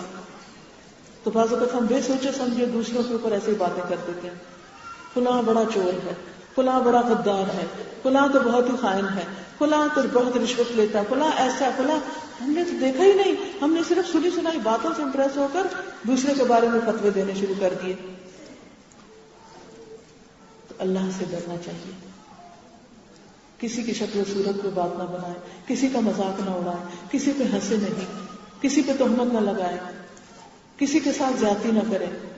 ایسی بات نہ زبان سے نکالیں کہ جو اللہ کو ناراض کر دے. اگر وہ ناراض ہو گیا اور پوری دنیا کی راضی ہوئی تو ہم خسارے میں ہیں. سب سے بڑی رضا اسی کی رضا ہے. دوسری چیز آپ نے فرمایا ہر بلند جگہ پر اللہ اکبر کہنا. ہر بلند جگہ پر. ایک تو اس کا معنی یہ ہے کہ جب ہم سیڑھی چڑھ رہے ہوں تو اللہ اکبر پڑھیں. عام طور پر لوگ صرف اسی کو ہی لیتے ہیں. لیکن ہر بلند جگہ پر، یعنی کہیں کوئی بلندی ملے، مقام میں، درجے میں، مال میں، عزت میں، تو اپنی بڑائی کرنا، منہ لے کے دل میں بیٹھ جانا، اللہ سب سے بڑا ہے، فوراً اللہ اکبر کہیں. آپ کی کوئی تعریف کرے تو ساتھ ہی کہیں اللہ سب سے بڑا ہے، تعریف کے قابل تو اللہ ہے. دل میں فوراً سوچنے لگے. زندگی میں کوئی نعمت ملے تو یہی کلمات پڑھیں، الحمدللہ، اللہ اکبر، اللہ اکبر. بچے کی کوئی کامیابی سنے تو کہیں اللہ اکبر. میاں کی ترقی کی خبر سنے کہیں اللہ اکبر. کوئی خوشی ملے کہیں اللہ اکبر، اللہ سب سے بڑا ہے. ہر بلند جگہ پر، ہر بلند مقام پر، ہر بلند موقع پر، ہر بلندی کے موقع پر اللہ اکبر. تو جب آپ سفر میں ہو، جو ہی مثلاً بس جا رہی ہے، ذرا اونچائی کو چڑھنے لگی ہے، کہیں آپ جا رہے ہیں، کہیں کھڈے میں لگے ہیں تو پھر اوپر ہوا تو پھر کہیں اللہ اکبر، اللہ سب سے بڑا. کیونکہ جب اللہ کی بڑائی دل میں آتی ہے اور ہم اللہ کو سب سے بڑا کر سمجھنے لگتے ہیں، تو پھر جب اس کی عظمت میں انسان ہوتا ہے تو چھوٹے چھوٹے غم اور چھوٹے چھوٹے مسئلے ہی نہیں لگتے. پھر اسی طرح یہ ہے کہ جو شخص اللہ کی تسبیح بیان کرتا ہے، اس کی تسبیح عرش کے گرد چکر لگاتی ہے. نبی صلی اللہ علیہ وسلم نے فرمایا، تم لوگ اللہ کی عظمت کا جو ذکر کرتے ہو، یعنی جب اللہ اکبر کہتے ہو، یعنی تسبیح، تہلیل اور تحمید، سبحان اللہ، الحمدللہ، لا الہ الا اللہ، اللہ اکبر، تو وہ عرش کے گرد چکر لگاتے ہیں. یعنی ہماری یہ آوازیں جو تسبیح کے الفاظ ہوتے ہیں، یہ کہاں پہنچ جاتے ہیں؟ عرش کے پاس، آس پاس. اور جیسے خانہ کعبہ کا طواف ہوتا ہے نا، تو یہ ہمارے کلمات چکر لگانے لگتے ہیں اور ان کی بھنبھناہٹ ہوتی ہے. یعنی وہ آوازیں ہوتی ہیں وہاں پر اللہ اکبر، سبحان اللہ کی، اور وہ اپنے کہنے والے کا اللہ کے دربار میں ذکر کرتے ہیں. یعنی عرش کے باہر یہ آوازیں اللہ کے دربار میں جاتی ہیں. فرمایا، کیا تم نہیں چاہتے کہ اللہ کے دربار میں تمہارا ذکر ہو؟ کیا تم نہیں چاہتے کہ اللہ کے دربار میں ذکر ہو؟ دیکھیں ہم کتنا خوش ہوتے ہیں جب ہمیں پتہ چلتا ہے فلاں ہمیں یاد کر رہا تھا اور اس نے ہمارا ذکر بڑے اچھے الفاظ میں کیا ہے. کتنی خوشی ہوتی ہے. حالانکہ یہ تو سب فانی انسان ہے. کیا کہنا اس شخص کی خوش قسمتی کا جس کا ذکر اللہ کے دربار میں ہو، جس کے بارے میں فرشتے سنیں. اور یہ کون لوگ ہیں؟ ذکر کرنے والے لوگ ہی ہیں، جو اللہ کو کثرت سے یاد کریں، اللہ کی بڑائی بیان کریں. نبی صلی اللہ علیہ وسلم نے فرمایا، جیسے اللہ نے تمہارے درمیان تمہارا رزق تقسیم کیا ہے، ویسے ہی تمہارے درمیان اخلاق تقسیم کیا ہے. بے شک اللہ مال اس کو بھی دیتا ہے جس سے وہ محبت کرتا ہے، اور اس کو بھی دیتا ہے جس سے وہ محبت نہیں کرتا. اللہ اس کو بھی مال دیتا ہے جس سے وہ محبت نہیں کرتا. قارون کو بھی مال ملا تھا، حالانکہ وہ اللہ کے ناپسندیدہ بندوں میں سے تھا. فرعون کی بھی بڑی عزت تھی وقت میں، لیکن اللہ کے نزدیک سخت ناپسندیدہ تھا. لیکن ایمان صرف اس کو دیتا ہے جس سے وہ محبت کرتا ہے. دین کی سمجھ اس کو دیتا ہے جس سے وہ بھلائی کا ارادہ کرتا ہے. تو جو بچائے اپنے مال کو خرچ کرنے سے، اور ڈرے دشمن سے مقابلہ کرنے سے، اور خوف کھائے رات سے کہ وہ پریشان کرے گی، وہ پریشان، کیونکہ رات کا اندھیرا آتا ہے تو ڈر لگنے لگتا ہے، تو وہ اس قول کی کثرت کر دے، لا الہ الا اللہ، سبحان اللہ، والحمد للہ، واللہ اکبر. اس موقع پر میں وہ بات بھی یاد کرانا چاہوں گی کہ ہم میں سے ہر شخص کسی نہ کسی دکھ، غم، پریشانی اور فکر کا شکار رہتا ہے. اور عام طور پر ایسا ہوتا ہے کہ جب ہم سوتے ہیں اور اکیلے ہوتے ہیں، جب ساری رونقیں ختم ہو جاتی ہیں، بچے بھی سو جاتے ہیں اور بھی لوگ سو جاتے ہیں، تو پھر ہمارے اوپر کیا خیالات آتے ہیں؟ پریشانیاں، فکر، غم. ہم کیا بنے گا میرا، کیا بنے گا فلاں بچے کا، کیا ہوگا. حالانکہ دنیا میں، زندگی میں جتنے مسائل آئے، جتنی پریشانیاں آئیں، جتنے غم آئے، سب چلے گئے، اور بعض ایسے آئے کہ ہمیں یاد بھی نہیں. آج مجھے سرگودا کالج جانے کا اتفاق ہوا جہاں میں نے 4 سال پڑھا. تو میں سوچ رہی تھی کہ ان 4 سالوں میں اچھے مومنٹس بھی آئے اور برے بھی آئے ہوں گے، لیکن آپ یقین کریں مجھے کوئی ایک ایسا مومنٹ یاد نہیں آیا کہ جس میں میرا کوئی دل دکھا ہو یا کوئی مجھے پریشانی ہوئی ہو. مجھے کچھ نہیں یاد آیا، لیکن اچھی یادیں میرے دل پہ ایک دم آ گئی. میں سوچ رہی تھی کہ یہ بھی ہو سکتا تھا کہ مجھے صرف برے واقعات یاد ہوں اور اچھی کوئی بات یاد نہ آئے. اس سے کیا فائدہ ہوتا سوائے پریشانی کے. تو اس سے میں نے یہ سیکھا کہ انسان اپنے ماضی کو بھول جاتا ہے, دکھ تکلیفیں پریشانیاں بھی بھول جاتی ہیں. جو پریشانی آج ہے 4 سال بعد آپ کو یاد بھی نہیں رہے گی. ہو سکتا ہے پچھلے سال, بس ایک ہی دفعہ یاد رکھیے, ہو سکتا ہے پچھلے سال آج کے دن آپ کے دل پر کوئی بڑی پریشانی آئی. وہ کیا تھی, کس نے پریشان کیا تھا, وہ کون تھا, یاد ہی نہیں. کتنی چیزیں آئیں چلی گئیں, لہذا کیوں پریشان ہو. ایک تو اللہ پہ توکل کرنا چاہیے. دوسرے یہ کہ بخاری کی حدیث میں آتا ہے کہ جو شخص رات کو سوئے اور اس کی اچانک آنکھ کھل جائے اور پھر وہ یہ کلمات پڑھے, لا الہ الا اللہ وحدہ لا شریک لہ لہ الملک و لہ الحمد وہو علی کل شیء قدیر. یہ کلمہ پڑھ کے پھر کیا پڑھے, الحمدللہ وسبحان اللہ ولا الہ الا اللہ واللہ اکبر. پھر کوئی دعا مانگے یا کہے اللہم اغفر لی, اے اللہ مجھے معاف کر دے, تو اللہ تعالیٰ اس کو بخش دیتا ہے, اس کی دعا قبول کر لیتا ہے. کتنا خوبصورت ہے ہمارا دین. ایسے سارے لوگوں کے لیے کتنا بڑا پیغام ہے جو رات کو پریشانیوں کے مارے سو نہیں سکتے. آپ کو معلوم ہے اس وقت دنیا میں کروڑوں کی تعداد میں ایسے لوگ موجود ہیں جو رات کو پلز لے کے سوتے ہیں اور جو رات کو طبعی نیند نہیں سو پاتے, جن کو رات کے اندھیرے سے ڈر لگتا ہے, جن کو راتیں پریشان کرتی ہیں, جن کو راتوں کو خوف آتا ہے, جن کی راتوں میں سکون نہیں ہوتا. حل موجود ہے صحیح ترین کتاب میں, صحیح حدیث میں حل موجود ہے. یہ کلمات بھی آتے ہیں لیکن استعمال کرنے کا نہیں پتا. کیا ہم نہ چاہیں گے کہ ہمارا غم دور ہو؟ کیا ہم نہیں چاہتے کہ ہماری دعائیں قبول ہو؟ ہم چاہتے ہیں نا. طریقہ بتایا ہمارے دین نے, رہنمائی کی ہے, راستہ سکھایا ہے, ہم کو نہیں پتا. اور ہم جاگتے بھی رہتے ہیں, جاگتے بھی رہتے ہیں. یہ کلمے بھی آتے ہیں لیکن اس وقت پڑھنا نہیں آتا جس وقت دعائیں قبول ہو رہی ہیں. اللہ کے دروازے رحمت کے کھلے ہوئے ہیں, وہ پکار رہا ہے کوئی جو مجھے پکارے تو میں اس کی پکار سنوں, ہے کوئی جو مجھ سے مانگے تو میں اس کو عطا کروں. لیکن کیوں آخر ہمیں مانگنے کی توفیق نہیں ہو رہی؟ کیوں نہیں دعا کر رہے؟ کیوں نہیں کہہ رہے اللہم اغفر لی کہ سارے پچھلے گناہ معاف ہو جائیں, ساری پریشانیاں اور سارے ہم اور غم دور ہو جائیں؟ اس لیے کہ روشنی نہیں, پتہ نہیں, جانتے نہیں, کرنا نہیں آتا, دین سیکھتے نہیں, اور اگر سیکھتے بھی ہیں تو عمل نہیں کرتے. دین کیوں آیا ہے؟ کس لیے آیا ہے؟ قرآن کیوں آیا ہے؟ حدیث کیوں ہے؟ نبی صلی اللہ علیہ وسلم کیوں آئے؟ سورۃ الانبیاء میں آتا ہے وَمَا أَرْسَلْنَاكَ إِلَّا رَحْمَةً لِّلْعَالَمِينَ, کہ ہم نے آپ کو جہان والوں کے لیے رحمت بنا کر بھیجا ہے. اس سے پتہ کیا چلتا ہے کہ اگر آپ کی سیرت پڑھیں گے, آپ کی سنت کو پڑھیں گے, اس کو فالو کریں گے تو رحمتیں عام ہو جائیں گی, اللہ کی رحمتیں پائیں گے. جو کتاب آپ لے کر آئے وہ بذات خود رحمت ہے. قُلْ بِفَضْلِ اللَّهِ وَبِرَحْمَتِهِ فَبِذَلِكَ فَلْيَفْرَحُوا, کہہ دیجئے اللہ کے فضل اور اس کی رحمت کی وجہ سے ان کو چاہیے خوش ہو جائیں. لیکن ہے سب کچھ, ہم خوش ہی نہیں ہیں. کیوں خوش نہیں؟ اس لیے کہ ہم نے اس کو لیا ہی نہیں.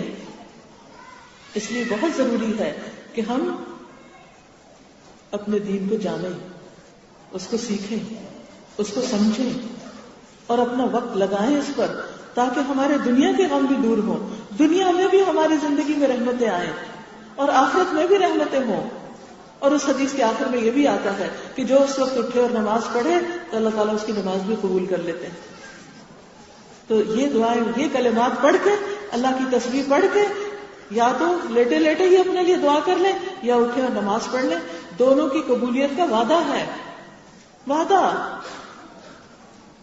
ہم میں سے کتنے لوگ ہیں جو دوسروں کے ترلے ملتے کرتے ہمارے لیے دعا کریں, ہمارے لیے دعا کریں. لیکن اللہ نے ہمیں بھی موقع دیا کہ ہم بھی دعا کریں. ایسا نہیں کہ اللہ نے صرف چند مخصوص لوگ دنیا میں پیدا کیے ہیں کہ بس وہی دعا کریں گے اور صرف انہی کی قبول ہوگی. آپ کی بھی ہوگی. یہ وعدہ اللہ کا سب سے ہے. ہم سب پر یہ رحمتیں نازل ہو سکتی، بس ضرورت اس چیز کی کہ یہ کرنے لگ جائیں. کیا آپ سب کو آتا ہے یہ کلمہ لا الہ الا اللہ وحدہ لا شریک لہ؟ آتا ہے نا؟ جس کو نہیں آتا تو سیکھنا کیا مشکل ہے، اپنے بچوں کو بھی سکھا دیں. الحمدللہ آتا ہے، سبحان اللہ آتا ہے، لا الہ الا اللہ واللہ اکبر آتا ہے، لا حول ولا قوت الا باللہ آتا ہے.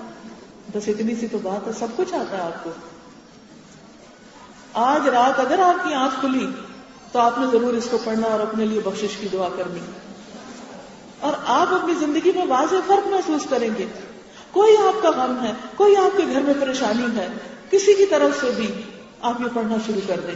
ساری چیزوں کا مالک تو اللہ ہے، سارے خزانے اس کے ہاتھ میں ہیں، ہمارے ہاتھ میں کچھ نہیں. لہذا بے حد ضروری ہے کہ ہم اپنے دین کی نئی نئی باتیں جانیں، سیکھیں، پہچانیں اور اللہ کا شکر ادا کریں کہ یا اللہ یہ ساری نعمتیں تیری ہی طرف سے ہیں. اس کے لیے صبح شام کی دعائیں پڑھنا اور ان چیزوں کو سیکھنا اور اس پر عمل کرنا بے حد ضروری ہے. تو بس میرے کہنے کی گزارش یہی تھی. آج کی اس مجلس میں صرف یاد دہانی تھی. یہ سب باتیں آپ کو پتا ہیں، میں آپ سے کچھ بہت زیادہ نہیں جانتی، آپ سب بھی ماشاءاللہ جانتے ہیں. لیکن ایک صحابی نے دوسرے سے کہا تھا کہ آؤ تھوڑی دیر کے لیے ایمان لے آئیں، آؤ تھوڑی دیر کے لیے ایمان لے آئیں. بس میں اسی لیے آئی ہوں کہ آئیں تھوڑی دیر کے لیے ایمان لائیں، آئیں سب مل بیٹھ کر اللہ کو یاد کریں اور اچھی اچھی باتوں کو دوبارہ سے اپنے ذہنوں کو تازہ کریں. جیسے بادل، آپ دیکھیں کہ پانی زمین میں بھی ہوتا ہے، بارش کیوں آتی ہے، بادل کیوں آتے ہیں؟ اور پھر وہ ہمیشہ نہیں وہاں رہتے، وہ آتے ہیں چلے جاتے ہیں. تھوڑی سی بھی بارش ہو مٹی سے بھی خوشبو آنے لگتی ہے، ہوا بھی صاف ہونے لگتی، آسمان بھی خوبصورت نظر آنے لگتا ہے، پودے اور پرندے بھی چہچہانے لگتے ہیں. یہ کیا چیز ہے؟ کیا آپ کہیں نہیں وہ پچھلے سال آئی تھی بارش؟ نہیں، ہر تھوڑے عرصے کے بعد اللہ تعالیٰ کی رحمت آتی ہے اور وہ کیا ہوتا ہے؟ بادل آتے ہیں، ہوائیں چلتی ہیں، ہر چیز صاف ہو جاتی ہے. بس اللہ کا ذکر اور یہ دین کی مجلسیں یہی ہیں.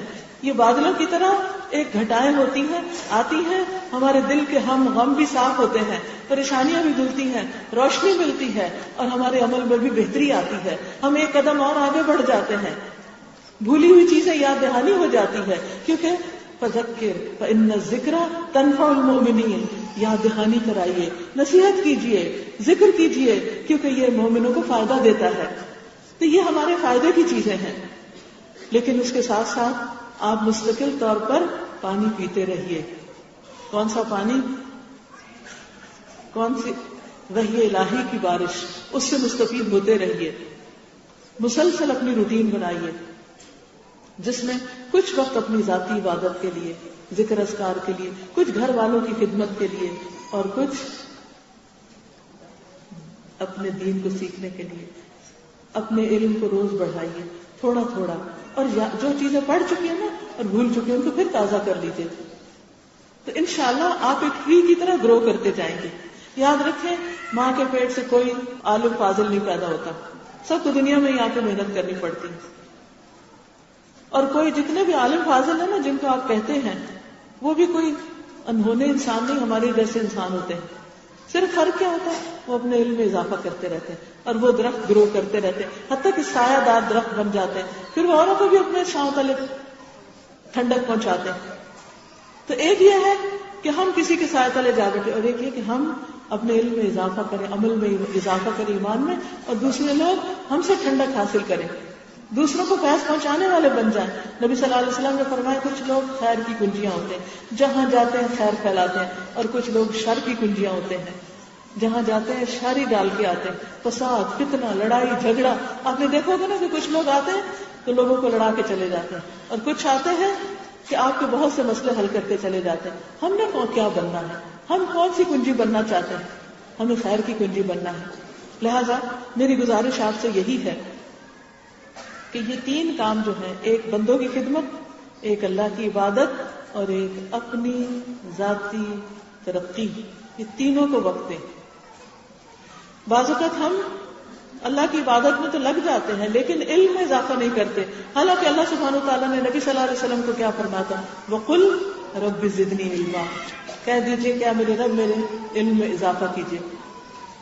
ٹھیک ہے، ایک وقت اللہ کی عبادت کے لیے، 5 وقت کی نمازیں لازم، ذکر اذکار. دوسرا وقت بندوں کی خدمت کے لیے. بندوں میں گھر والے بھی آتے ہیں، ہمسائے بھی آتے ہیں، اور غریب لوگ بھی آتے ہیں. اگر وقت گھر والوں سے بچ جائے، جب بچے چھوٹے ہوتے ہیں تو گھر سے فرصت کم ملتی، لیکن جب بچے بڑے ہو جاتے ہیں، بہت سی بزرگ خواتین ایسی ہوتی ہیں کہ جو اپنے بڑھاپے میں سوائے پریشانیوں کے کچھ مول نہیں کر لیتی. سارا وقت روتی رہتی ہیں، پریشان، اداس، غمگین، کبھی ایک بچے کی فکر، کبھی دوسرے بچے کی فکر، کبھی اس کا رونا، کبھی اس کا دھونا. کل میری ملاقات ایک بڑی خوبصورت بزرگ خاتون سے ہوئی، بہت ہی پیاری خاتون. انہوں نے اتنا مجھے انسپائر کیا کہ مجھے رشک آیا ان پر. وہ خاتون یہ سرگودا کے قریب، منڈی بہاؤالدین کے قریب ایک علاقہ ہے کوٹ غلام رسول، اس میں ایک گاؤں میں ڈیرے پر رہتی ہیں. پھر سیالکوٹ میں انہیں قرآن پاک سننے کا موقع ملا. ایسا شوق دل کو لگا کہ بہو کو بھی کورس کروایا، سیکھا، اور اس کے بعد آ کے اپنے گاؤں میں اسکول بنایا، یعنی الہدا کی ایک برانچ بنائی. پڑھانے والی بچی نہیں تھی کوئی، دعائیں کرتی تھی. اور اس کے بعد اسلام آباد میں کسی پروگرام میں اسی طرح شریک ہوئی تو وہ الہدا کی انتظامیہ کو لکھ رہی تھی کہ میرے لیے کوئی ٹیچر ہمارے لیے انتظام کرے جو ہمارے گاؤں میں آ کے پڑھائے اور ہمارے گاؤں میں کوئی برانچ کھولی جائے. اور دوسری طرف ایک بچی جو ہمارے کورس کو ختم کر کے بیٹھی تھی، وہ درخواست لکھ رہی تھی کہ میں اپنے آپ کو دین کے کام میں وقف کرتی ہوں، مجھے جہاں چاہے بھیجے، میں وہاں جا کے سکھاتی ہوں. اتفاق دیکھے دونوں ساتھ ساتھ بیٹھے ہوئے ہیں. وہ کہتے ہیں ابھی تک ہم نے وہ کاغذ سنبھال کے رکھے ہیں. وہاں اس نے بھی بسم اللہ سے شروع کیا، میں نے بھی بسم اللہ سے، اور اس کی بھی اپلیکیشن اس کے پاس رہ گئی، میری بھی میرے پاس، اور ہم نے آپس میں ایک دوسرے سے طے کیا. اس بچی نے آ کے، وہ عباس پورہ کی بچی ہے جو انڈیا کے بارڈر پر، کشمیر کا وہ آخری دور دراز علاقہ ہے، وہاں سے آ کے 1.5 سال وہ بچی یہاں رہی ہے اس گاؤں پر، ڈیرے پر. یہ جو بزرگ خاتون جن سے میں بہت انسپائر ہوئی ہوں، ان بزرگ خاتون نے ان کو اپنی بیٹیوں کی طرح رکھا، اس کے ساتھ سوتی رہی کہ وہ اکیلی نہ ہو، کیونکہ ماں باپ نے ایک اعتماد پر بھیجا ہے. اس کو کمپنی دی، گھر کے ساتھ برانچ بنائی، کمرے بنوائے، باہر اتنا خوبصورت سبزیاں اگائی ہوئی، پھول پھل، اور اتنا ہی نہیں، ایسا لگ رہا تھا جیسے کوئی رحمت برس رہی ہے. اور مختلف گاؤں سے بچوں کو وینس پر بلا کے ان کا پڑھائی کا انتظام کیا. اور اس خاتون کے چہرے پہ ایسی رونق، ایسی خوشی اور اتنا اطمینان.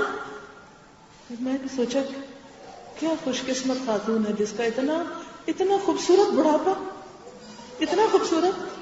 ورنہ اگر یہ کام نہ کرتی تو اس وقت ڈیرے پہ بیٹھ کے کیا کرتی؟ یا تو نوکروں کو حکم جھاڑ رہی ہوتی، یا کسی کو کچھ چیخ چلا کے کوئی بلا رہی ہوتی، پکار رہی تھی، اس کا شکوہ، اس کی شکایت. کوئی آتا تو کہتی بچے ایسے ہیں، فلاں ایسا، فلاں ایسے. کیا حاصل؟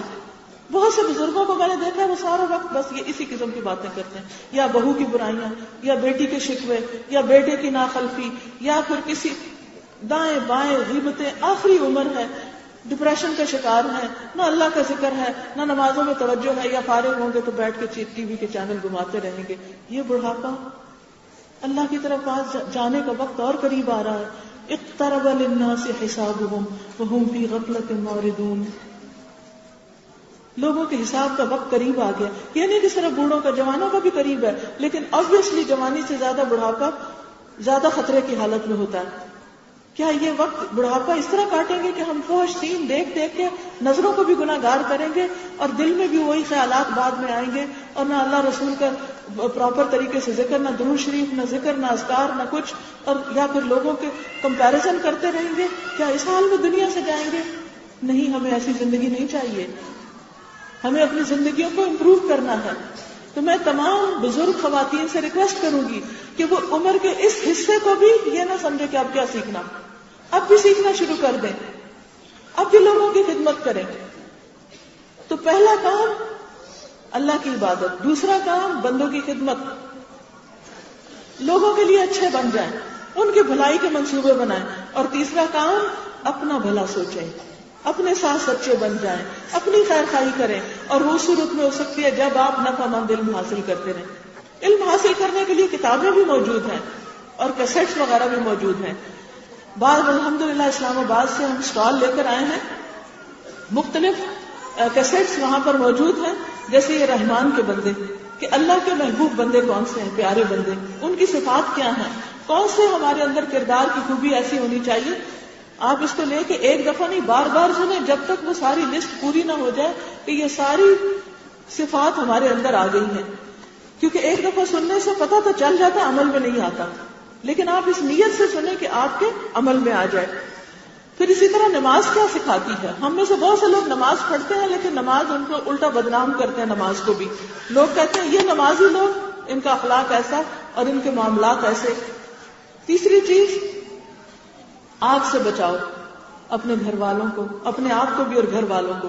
یہ سورۃ تحریم کی آخری آیات ہیں جس میں بچوں کی تربیت کے اوپر بات کی گئی ہے کہ کس طرح ہم ان کو آگ سے بچا سکتے ہیں. پھر اسی طرح اللہ تیرا شکر کی کچھ باتیں تو آج میں نے کی ہیں لیکن اس میں مختلف ہے. سورۃ الفاتحہ کی تفسیر ہے اور جو ہے ہی شکر کا پیغام لیے ہوئے. اسی طرح یہ ہے کہ بعض اوقات ہم سے بندوں کے ساتھ زیادتی ہو جاتی. کوئی ایسا نہیں جس کے ساتھ ایسا نہ ہو. اگر کسی کے ساتھ آپ نے کوئی ایسا سلوک کر لیا تو معافی مانگنی چاہیے. بعض اوقات ہم زبان سے نہیں مانگ سکتے، ہم شرماتے ہیں، کہتے ہیں کیسے مانگے، کیوں مانگے، انہوں نے بھی تو ایسا کیا تھا. ٹھیک ہے نہ مانگے. جب ہم بندوں کے ساتھ زیادتی کر کے نہیں معافی مانگتے تو قیامت کے دن کیا ہوگا؟ بندوں کے ساتھ اگر ہم زیادتی کر کے نہیں معافی مانگتے ان سے تو پھر کیا ہوگا؟ اپنی نیکیاں قیامت کے دن دینی پڑیں گی. نیکیاں دینی پڑیں گی نا، کہاں سے لائیں گے؟ کتنی مشکل سے ایک نماز بھی کتنی مشکل سے ادا ہوتی. تو اچھا نہیں کہ دنیا میں معافی مانگ لو، لیکن کیسے مانگو، کس منہ سے مانگو؟ کیا جس کی آپ نے غیبت کی اس کے پاس جا کے کہہ سکتے ہیں کہ میں نے آپ کی غیبت کی، مجھے معاف کر دیں، میں نے آپ کے بارے میں فلاں کوئی غلط بات کی تھی، مجھے معاف کر دیں؟ بہت کم لوگ. اس کے لیے ایک دعا ہے استغفارے کے لیے. وہ کیا ہے؟ وہ اس کارڈ میں ہم نے چھاپ دی ہے. اللہم فایما مؤمن سببتہ فاجعل ذلک لہ قربۃ الیک یوم القیامہ. اے اللہ، جس مومن کو میں نے برا بھلا کہا ہو، تو قیامت کے دن اس برا بھلا کہنے کو اس کے لیے اپنی قربت کا ذریعہ بنا دے، اس بندے کو اپنے قریب کر لے. اور دوسرا یہ کہ سوری کر لے، سوری کا کارڈ بھیج دیں. کل ایک بہن نے بہت پیارا قصہ سنایا. کہنے لگی جب دین کا پتہ چلا کہ لوگوں کا ساتھ زیادتی کی ہوئی ہو تو پھر اس کا دین کیسا دینا پڑے گا قیامت کے دن. حدیث میں آتا نا کہ اس شخص کے پاس ڈھیروں نیکیاں ہوگی لیکن ایک کو اس نے برا بھلا کہا ہوگا، کسی کو گالی دی ہوگی، کسی کو مارا ہوگا، وہ سارے آ جائیں گے اپنے اپنے عمل لینے کے لیے، یعنی کہ اپنے اپنا بدلہ لینے کے لیے. تو بدلہ دینے کے لیے اور تو کچھ نہیں ہوگا. تو پھر کیا ہوگا؟ نیکیاں دینی پڑیں گی. اب وہ کیسے دیں؟ دینی پڑیں گی. تو اس بہن نے سوچا کہ کیوں نہ میں سب سے معافی مانگ لوں. کہنے لگی اب یہ بھی بڑا مشکل کام تھا. تو اللہ تعالیٰ نے ان کے دل میں یہ بات ڈالی کہ چلے عمرہ کرنے جاتے ہیں. ایک تو وہاں جا کے معافی مانگیں گے اور اس بہانے سے سب سے معافی مانگ لیتے ہیں کہ میں عمرے پہ جا رہی ہوں، اگر میں نے آپ کے ساتھ کوئی زیادتی کی ہے تو آپ مجھے معاف کر دیں. کہتی اس طرح میں نے سب سے معافی مانگ لی. کیونکہ بندے کو پتا ہوتا نا کس کس کے ساتھ کیا کیا. ہو سکتا ہے ان کو نہ پتا مگر ہمیں پتا ہوتا، ہمارا دل بتاتا ہے ان کو. اور پھر وہاں جا کے اللہ سے خوب دعائیں کی. تو بات یہ ہے کہ ہم سب کو اس کی ضرورت ہے. تو جب کسی سے بھی چھوٹی سی زیادتی ہو، سوری کا کارڈ بھیج کے، اور یہ نہیں کہ کارڈ ہی بھیج دیں، اس دعا کو بھی پڑھیں. کبھی کسی کے ساتھ زیادتی ہو جائے، اس کارڈ کو آپ اپنی دیوار پہ، بورڈ پہ کہیں لگا رکھیں، زبانی یاد نہ رہے شاید، تو اس بندے کو ذہن میں رکھ کے یہ دعا پڑھیں. تو انشاءاللہ آخرت سے پہلے آپ کی انشاءاللہ تعالی دنیا میں یہ صاف ہو جائے گا. پھر اسی طرح جب ہم گناہ بہت کرتے ہیں تو استغفار کرنا بھول جاتے ہیں. تو جو آپ قرآن پاک روز پڑھتے ہیں نا، اس کے اندر اس کو بک مارکر بنا لیں، نشانی لگانے کے لیے. استغفر اللہ کا کارڈ ہے اور اس میں استغفار، یہ سید الاستغفار لکھا ہوا ہے. اس کے بارے میں آتا ہے کہ جو شخص صبح پڑھے گا اگر اس دن کو فوت ہو گیا تو جنت میں جائے گا، اور اگر کوئی شام کو پڑھے تو رات میں فوت ہو گیا تو جنت میں جائے گا. تو یہ اس سے یاد دہانی رہتی ہے. پھر اسی طرح بچوں کے لیے تربیت کے لیے ہر وقت ہم پریشان رہتے ہیں ان کو کیا سکھائیں کیا بتائیں. تو یہ کڈز لینڈ جو ایک ہماری ویب سائٹ ہے اس کی انٹریکٹیو سی ڈی ہے, آڈیو سی ڈی ہے, اور آپ اگر اس کو لگائیں گے تو اس میں تلاوتیں بھی ہیں, نظمیں بھی ہیں, تو بچے فوراً بہت سی چیزیں یاد کر لیتے ہیں. تو انشاءاللہ تعالیٰ کہانیاں بھی ہیں اس میں, تو اگر یہ آپ ان کو لگا دیں گے تو وہ بہت سی باتیں سیکھ سکیں گے. اور اگر سی ڈی ختم ہوگی اور نہ ملی تو آپ اسلام آباد سے لے سکتے ہیں, یا یہ کہ کڈز لینڈ پہ جا کے ویب سائٹ farhathashmi.com پہ وہاں سے کڈز لینڈ کو کلک کر کے تو اس سے بھی آپ یہ چیزیں دیکھ سکتے ہیں. اسی طرح ذکر و تسبیح کی بات ہوئی, یہ ذکر کا کارڈ جو ہے, یہ کارڈ یہ آپ اگر رکھیں تو اس میں یہ بتایا گیا کہ 1 منٹ میں کتنے ذکر ہو سکتے ہیں, لیکن ہم کرنا بھول جاتے ہیں. تو آپ یہ کر سکتے ہیں کہ اپنے گھر میں جا کے کہیں اس کو خوبصورت طریقے سے لگا دیں, تو اس سے آپ کو یاد دہانی رہے گی. پھر یہ کہ لوگ اکثر حالات کے بارے میں پریشان ہوتے رہتے ہیں, تو ان حالات میں کیا کیا کرنا چاہیے کہ ہمارے حالات بدلے, ملک کے, امت کے, تو کچھ مشورے ہیں اس کے. پھر اسی طرح جمعہ کا دن مبارک دن. ہم کو اتنے عرصے سے بچپن سے جمعہ کا دن آتا اور گزر جاتا. آج میں ایک حدیث پڑھ رہی تھی, وہ حدیث میں نے بھی پہلی دفعہ پڑھی کہ اللہ کے نزدیک جمعہ کا دن عید الفطر اور عید الاضحیٰ سے بھی زیادہ اہم ہے, اور یہ صحیح حدیث ہے. آج پڑھی صرف میں حیران ہو گئی, کیونکہ اس دن میں ایک گھڑی ایسی آتی ہے جب دعا قبول ہو جاتی ہے. اسی دن میں قیامت آئے گی, اسی دن میں اللہ تعالیٰ نے آدم علیہ السلام کو پیدا کیا, اسی دن وہ جنت میں داخل کیے گئے, اسی دن وہاں سے نکالے گئے. قیامت بھی جمعے کے دن کو آئے گی. تو بہرحال جمعہ کے دن کی کیا اہمیت ہے, جمعہ کیسے پڑھیں, اس پمفلٹ میں ساری وہ چیزیں جمع کر دی گئی ہیں. آپ اس کو خود بھی پڑھیں, گھر والوں کو بھی پڑھائیں, اور جو دکاندار جمعہ پڑھنے کے لیے دکان بند نہ کریں ان کو جا کر یہ دیں. پھر اسی طرح بہت سے لوگوں کو یہ خیال ہوتا ہے کہ شاید ان کو جن جادو وغیرہ کوئی ہو گیا ہے اور ان کو پریشان کن خواب بھی آتے ہیں. یہ سی ڈی ہے آصف جادو نظر کا علاج. اس کے اندر وہ قرآنی آیات بھر دی گئی ہیں کہ جن کو اگر آپ چلاتے رہیں تو انشاءاللہ گھر سے جن بھوت بھاگ جائیں گے انشاءاللہ. پھر درود شریف. ایک شخص نے نبی صلی اللہ علیہ وسلم سے پوچھا کہ میں کتنا درود شریف پڑھوں اپنی دعا میں سے. چوتھا حصہ. آپ نے فرمایا جتنا چاہو پڑھو لیکن زیادہ کر لو. اس نے کہا آدھا. آپ نے فرمایا زیادہ کر لو تو اور اچھا, جتنا چاہو پڑھو. اس نے کہا 2/3. آپ نے فرمایا اور بڑھا لو. اس نے کہا سارا ہی پڑھ لو. آپ نے فرمایا اگر تم ایسا کرو تو تمہارے ہر غم کا ازالہ ہو جائے گا. اس سے ہمیں یاد نہیں رہتا. پھر کوشش کیا کرے کہ دن کو ایک تسبیح درود کی پڑھیں. خود بھی اگر آپ میں سے کوئی ٹیچر ہے تو اپنے اسٹوڈنٹس کے ساتھ آپ تھوڑا تھوڑا اس کو شیئر کر سکتے ہیں. ان ساری چیزوں کو اپنے ہمسایوں کو دیں, ان کو بتائیں, کیونکہ آپ کے بتانے سے اگر ایک شخص بھی کرنے لگے گا تو اس کا اجر اس کو تو جائے گا ہی, آپ کو بھی ساتھ ہی شروع ہو جائے گا. پھر اسی طرح کوئی بیمار ہو جاتا ہے تو ہم عام طور پہ بڑے مہنگے گیٹ ویل سون کے کارڈ خرید کر دیتے ہیں. یہ بہت ہی خوبصورت کارڈ ہے. اس میں ہم نے دعا لکھ دی ہے. نبی صلی اللہ علیہ وسلم نے فرمایا جس نے کسی ایسے مریض کی عادت کی جس کی موت نہ آئی ہو تو 7 بار اس کے پاس یہ دعا پڑھے تو اللہ تعالیٰ اس کو بیماری سے عافیت دے گا. یہ دعا لکھی ہوئی ہے. تو بیمار کے پاس جائیں, ہسپتال جائیں, یہ کارڈ اس کو بھی دے آئیں, اور وہاں بیٹھ کے پہلے خود 7 بار پڑھ کے اس کو دم کر کے پھر اس کو پکڑا کے آ جائیں. اور وہ اپنے لیے بھی پڑھ سکتا ہے, اور اس کو کہنا چاہیے لا باس طہور انشاءاللہ. تو یہ بھی بہت کام کا کارڈ ہے. عام طور پہ ہم پھولوں والے اور ادھر ادھر کارڈ دیتے ہیں, وہ تھوڑی دیر ایک دفعہ پڑھ کے پھر بندے پھینک دیتے ہیں, لیکن یہ تو زندگی بھر کام آنے والی چیز ہے. پھر قرآن مجید مکمل تلاوت ہے اس میں, یہ آپ لگا سکتے ہیں. پھر اسی طرح ویلنٹائن ڈے آنے والا ہے فروری میں, اور بہت سے لوگ ویلنٹائن کے پیچھے پڑ گئے ہیں.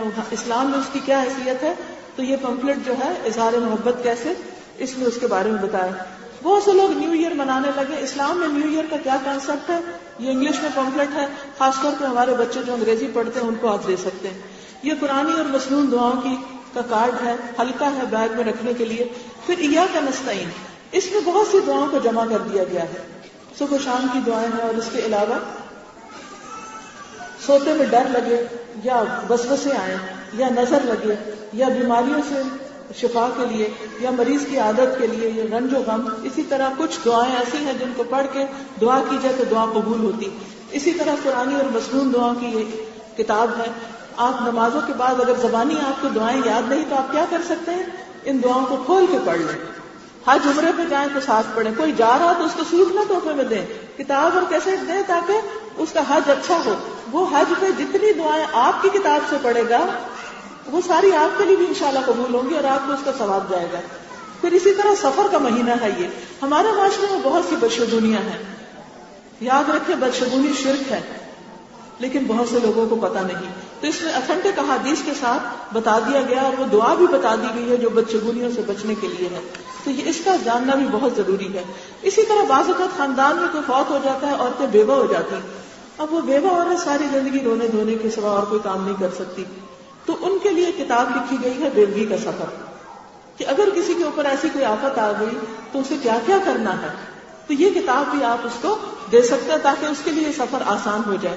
اسی طرح میرا جینا مرنا فوتگی کے موقع پر یہ کتاب دی جا سکتی ہے کہ اس میں سے پڑھ کے بھی آپ سنا سکتے ہیں اور ان کو دے سکتے ہیں, کیونکہ اس وقت وہ گھبراہٹ میں بھولے ہوئے ہوتے ہیں کہ انہیں کیا کرنا اور کیا نہیں کرنا. یہ ساری چیزیں باہر اویلیبل ہیں اور آپ ان کو خرید کے خود بھی پڑھیں, دوسروں کو بھی دیں. دین کے راستے میں جو انسان صدقہ کرتا ہے نا, جیسے یہ کتاب خریدتے ہیں نا, تو یہ بھی ایک طرح کا صدقہ ہوتا ہے اپنا. کس طرح کہ جو لوگ اللہ کے راستے میں, کیونکہ یہ اللہ کے قریب ہونے کے لیے ہم یہ چیزیں لیتے دیتے ہیں. اللہ کے راستے میں جو شخص مال خرچ کرتا ہے, قرآن پاک میں تو اس کی مثال ایسے ہے جیسے کوئی ایک دانہ بوئے, پھر اس سے 7 بالیاں نکلے, ہر بالی میں 100 دانے ہوں تو ایک دانہ 700 بن جائے. اگر آپ کسی کو ایک چیز دیتے ہیں تو وہ بھی اللہ کی خاطر, اللہ کی خوشنودی کی خاطر, اس سے جو اس کا عمل بدلے گا تو انشاءاللہ آپ کو بھی ثواب ہوگا, آپ کے لیے صدقہ جاریہ بنے گا. اللہ تعالیٰ آپ سب کے دکھ تکلیفیں اور پریشانیاں دور کرے. باہر سٹال ہے. کسی نے سوال کیا ہے, یہ جو ساری آپ نے باتیں بتائی ہیں کہ کرٹیسزم, کمپیریزن, اس چیز کو ختم کس طرح کیا جا سکتا ہے؟ مطلب ایسا کیسے کیا جا سکتا ہے کہ ہم دوسرے انسانوں کی عادت چھڑوا سکیں ان کو کسی اچھے کام لگا کر؟ یہ میں اس لیے ایسے تھوڑی دے رہی ہوں.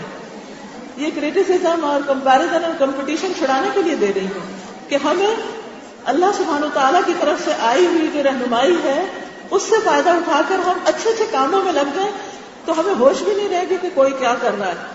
پھر ہمیں کیا یاد آئے گا کہ ہم نے اور اچھا کام کیسے کرنا ہے. اگر کسی کے بزرگ اپنی اولاد سے اپنے رویوں کی معافی مانگے اور بچہ معاف نہ کرے, بزرگ انتقال کر جائے اور اس شخص کے دل میں احساس سے جرم ہو تو کیا کرے؟ اس کے لیے صدقہ کرے, اس کی طرف سے صدقہ کرے, اس کے لیے دعائیں کرے. ہاں اچھا, ایسا ہے کہ الوداع کے کی چینز اور نوٹ پیڈز ہیں جن میں الوداع کا ایڈریس لکھا ہوا ہے. تو چھوٹا سا کی چین ہے, اگر آپ کو الوداع کا ایڈریس چاہیے تو آپ کی چین لے لیجیے, وہ اس میں آپ کی کیز ہوگی. جہاں کہیں کوئی پوچھے گا نا کہ مجھے قرآن پڑھنا ہے تو آپ فوراً کہیں گے اچھا میں ابھی بیگ سے نکال کے آپ کو بتاتی ہوں. تو وہ ایک ایک کی چین آپ کے پاس ہونا چاہیے. نیکسٹ ٹائم ہم کو وہ تحفہ دینا چاہیے. چلیے ٹھیک ہے, اب دعا کر لیتے ہیں. دعا کے لیے کیا شرط ہے؟ دل حضوری. دعا کے لیے دل حاضر ہونا ضروری ہے. تو آپ سب کیا کریں اس وقت؟ باتیں دل حاضر کریں. کس کی طرف؟ اللہ تعالی کی طرف. سبحان اللہ والحمد للہ ولا الہ الا اللہ واللہ اکبر ولا حول ولا قوة الا باللہ العلی العظیم. اللہم صل علی محمد وعلى آل محمد كما صلیت علی ابراہیم وعلى آل ابراہیم انک حمید مجید. اللہم بارک علی محمد وعلى آل محمد كما بارکت علی ابراہیم وعلى آل ابراہیم انک حمید مجید. ربنا آتنا فی الدنیا حسنة وفی الآخرة حسنة وقنا عذاب النار. اے اللہ ہمیں دنیا میں بھی بھلائیاں عطا فرما اور آخرت میں بھی بھلائیاں عطا فرما اور ہمیں آگ کے عذاب سے بچا. ربنا لا تزغ قلوبنا بعد إذ هديتنا وهب لنا من لدنك رحمة إنك أنت الوهاب. اے اللہ ہدایت آنے کے بعد ہمارے دلوں کو ٹیڑھا نہ کرنا اور ہمیں اپنے پاس سے رحمت عطا فرما. یا رب العالمین تو ہمارے دلوں کو ہدایت پر تھام لے، ہمارے دلوں کو روشن کر دے، ہمیں بندوں کی خدمت کی توفیق دے، ہماری اپنی عبادت میں ہماری آنکھوں کی ٹھنڈک رکھ دے، نماز کو ہماری آنکھوں کی ٹھنڈک بنا دے، ہمیں خشوع و خضوع کے ساتھ نماز پڑھنے کی توفیق عطا فرما. یا اللہ ہمارے دلوں سے شیطان کے وسوسے دور کر دے، منفی چیزیں ختم کر دے. یا رب العالمین ہمیں اپنا قرب نصیب فرما. یا اللہ ہمیں بندوں کی خدمت کا شوق دے دے، ہماری سستی دور کر دے. یا اللہ ہمارے مال میں برکت پیدا کر دے کہ ہم جان مال دونوں طریقوں سے تیرے بندوں کی خدمت کریں. یا رب العالمین ہمارے نفع مند علم میں اضافہ کر دے، ہمیں نئی نئی چیزیں سکھا دے، ہمیں عمل میں آگے بڑھا دے، ہم جو کچھ پڑھیں اور سیکھیں اس پر عمل کریں. یا رب العالمین تو ہماری اولادوں کو ہماری آنکھوں کی ٹھنڈک بنا، ہمارے شوہروں کو دین کے کام میں ہمارا مددگار بنا. یا اللہ ہمارے گھروں میں دین کے چراغ روشن ہو، ہمارے سینوں میں تیری محبت اور ہمارے گھروں میں تیرے ذکر کا چرچا ہو. یا رب العالمین جو بچے بگڑ چکے ہیں انہیں ہدایت دے دے، جو راہ سے بھٹک چکے ہیں انہیں سیدھا راستہ دکھا دے. یا اللہ ہمارے بچوں کو ایمان دے دے، اپنا ڈر دے دے، حیا دے دے، ایمان دے دے. اللہ انہیں دین کی محبت دے دے. اللہ تو ان کے لیے ان کی تربیت میں جو ہم سے کوتاہیاں ہوگی تو ہمیں معاف کر دے اور انہیں سیدھا راستہ دکھا دے. یا اللہ ہماری غلطیوں کو معاف کر دے. ربنا لا تؤاخذنا ان نسينا او اخطأنا ربنا ولا تحمل علينا اصرا كما حملته على الذين من قبلنا ربنا ولا تحملنا ما لا طاقة لنا به واعف عنا واغفر لنا وارحمنا انت مولانا فانصرنا على القوم الكافرين. یا اللہ ہماری بھول چوک اور خطاؤں کو معاف کر دے. ربنا آتنا من لدنك رحمة وهيئ لنا من امرنا رشدا. یا اللہ ہمیں سارے معاملات میں صحیح رہنمائی عطا فرما، ہمیں بہترین فیصلے کرنے کی توفیق عطا فرما، ہمیں نیکی کے کاموں میں دن بدن آگے ترقی عطا فرما. یا رب العالمین ہمیں غفلت سے نکال. یا اللہ ہمارے دلوں کو جگا دے. یا اللہ ہمیں اخلاص نیت عطا فرما دے، اپنے اوپر خود چیک رکھنے کی توفیق عطا فرما دے. یا رب العالمین تو ہمیں برے اخلاق سے نجات دے. اللہ ہمیں نیکی کی توفیق دے، ہمیں ہمارے نفس کے شر سے بچا لے. ربنا هب لنا من ازواجنا وذرياتنا قرة اعين واجعلنا للمتقين اماما.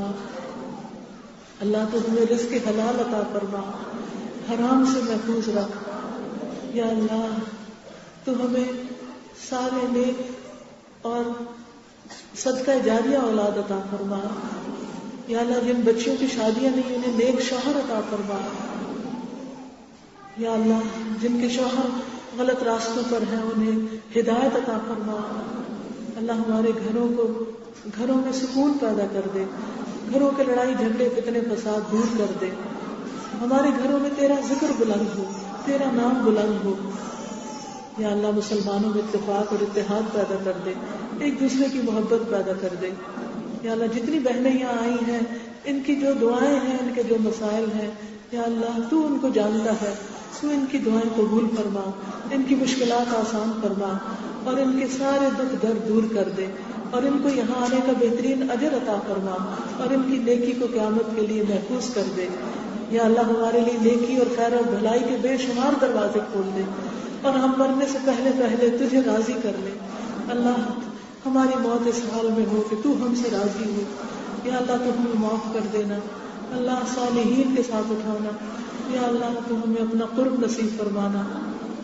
ربنا تقبل منا إنك أنت السميع العليم وتب علينا إنك أنت التواب الرحيم وصلى الله تعالى على خير خلقه محمد وعلى آله وأصحابه وأهل بيته أجمعين برحمتك يا أرحم الراحمين. سبحانك اللهم وبحمدك نشهد أن لا إله إلا أنت نستغفرك ونتوب إليك. آپ سب بہنوں کے آنے کا بہت شکریہ، جنہوں نے انتظام کیا ان کا بھی بہت شکریہ. اللہ ان سب کو بہت جزا عطا فرمائے اور آپ سب کے لیے اس مجلس کو صدقہ جاریہ بنائے. ظاہر ہے آپ لوگ زیادہ ہیں اور میں اکیلی ہوں، میں شاید سب سے انڈیویجولی نہ مل سکوں، لیکن اگر آپ مجھے کچھ بھی کہنا چاہیں تو اپنے کاغذ پر لکھ کر مجھے دے دیں. انشاءاللہ میں اس کو پڑھ کر پھر انشاءاللہ اس کا جواب دے دوں گی. جزاکم اللہ خیرا. السلام علیکم ورحمۃ اللہ وبرکاتہ.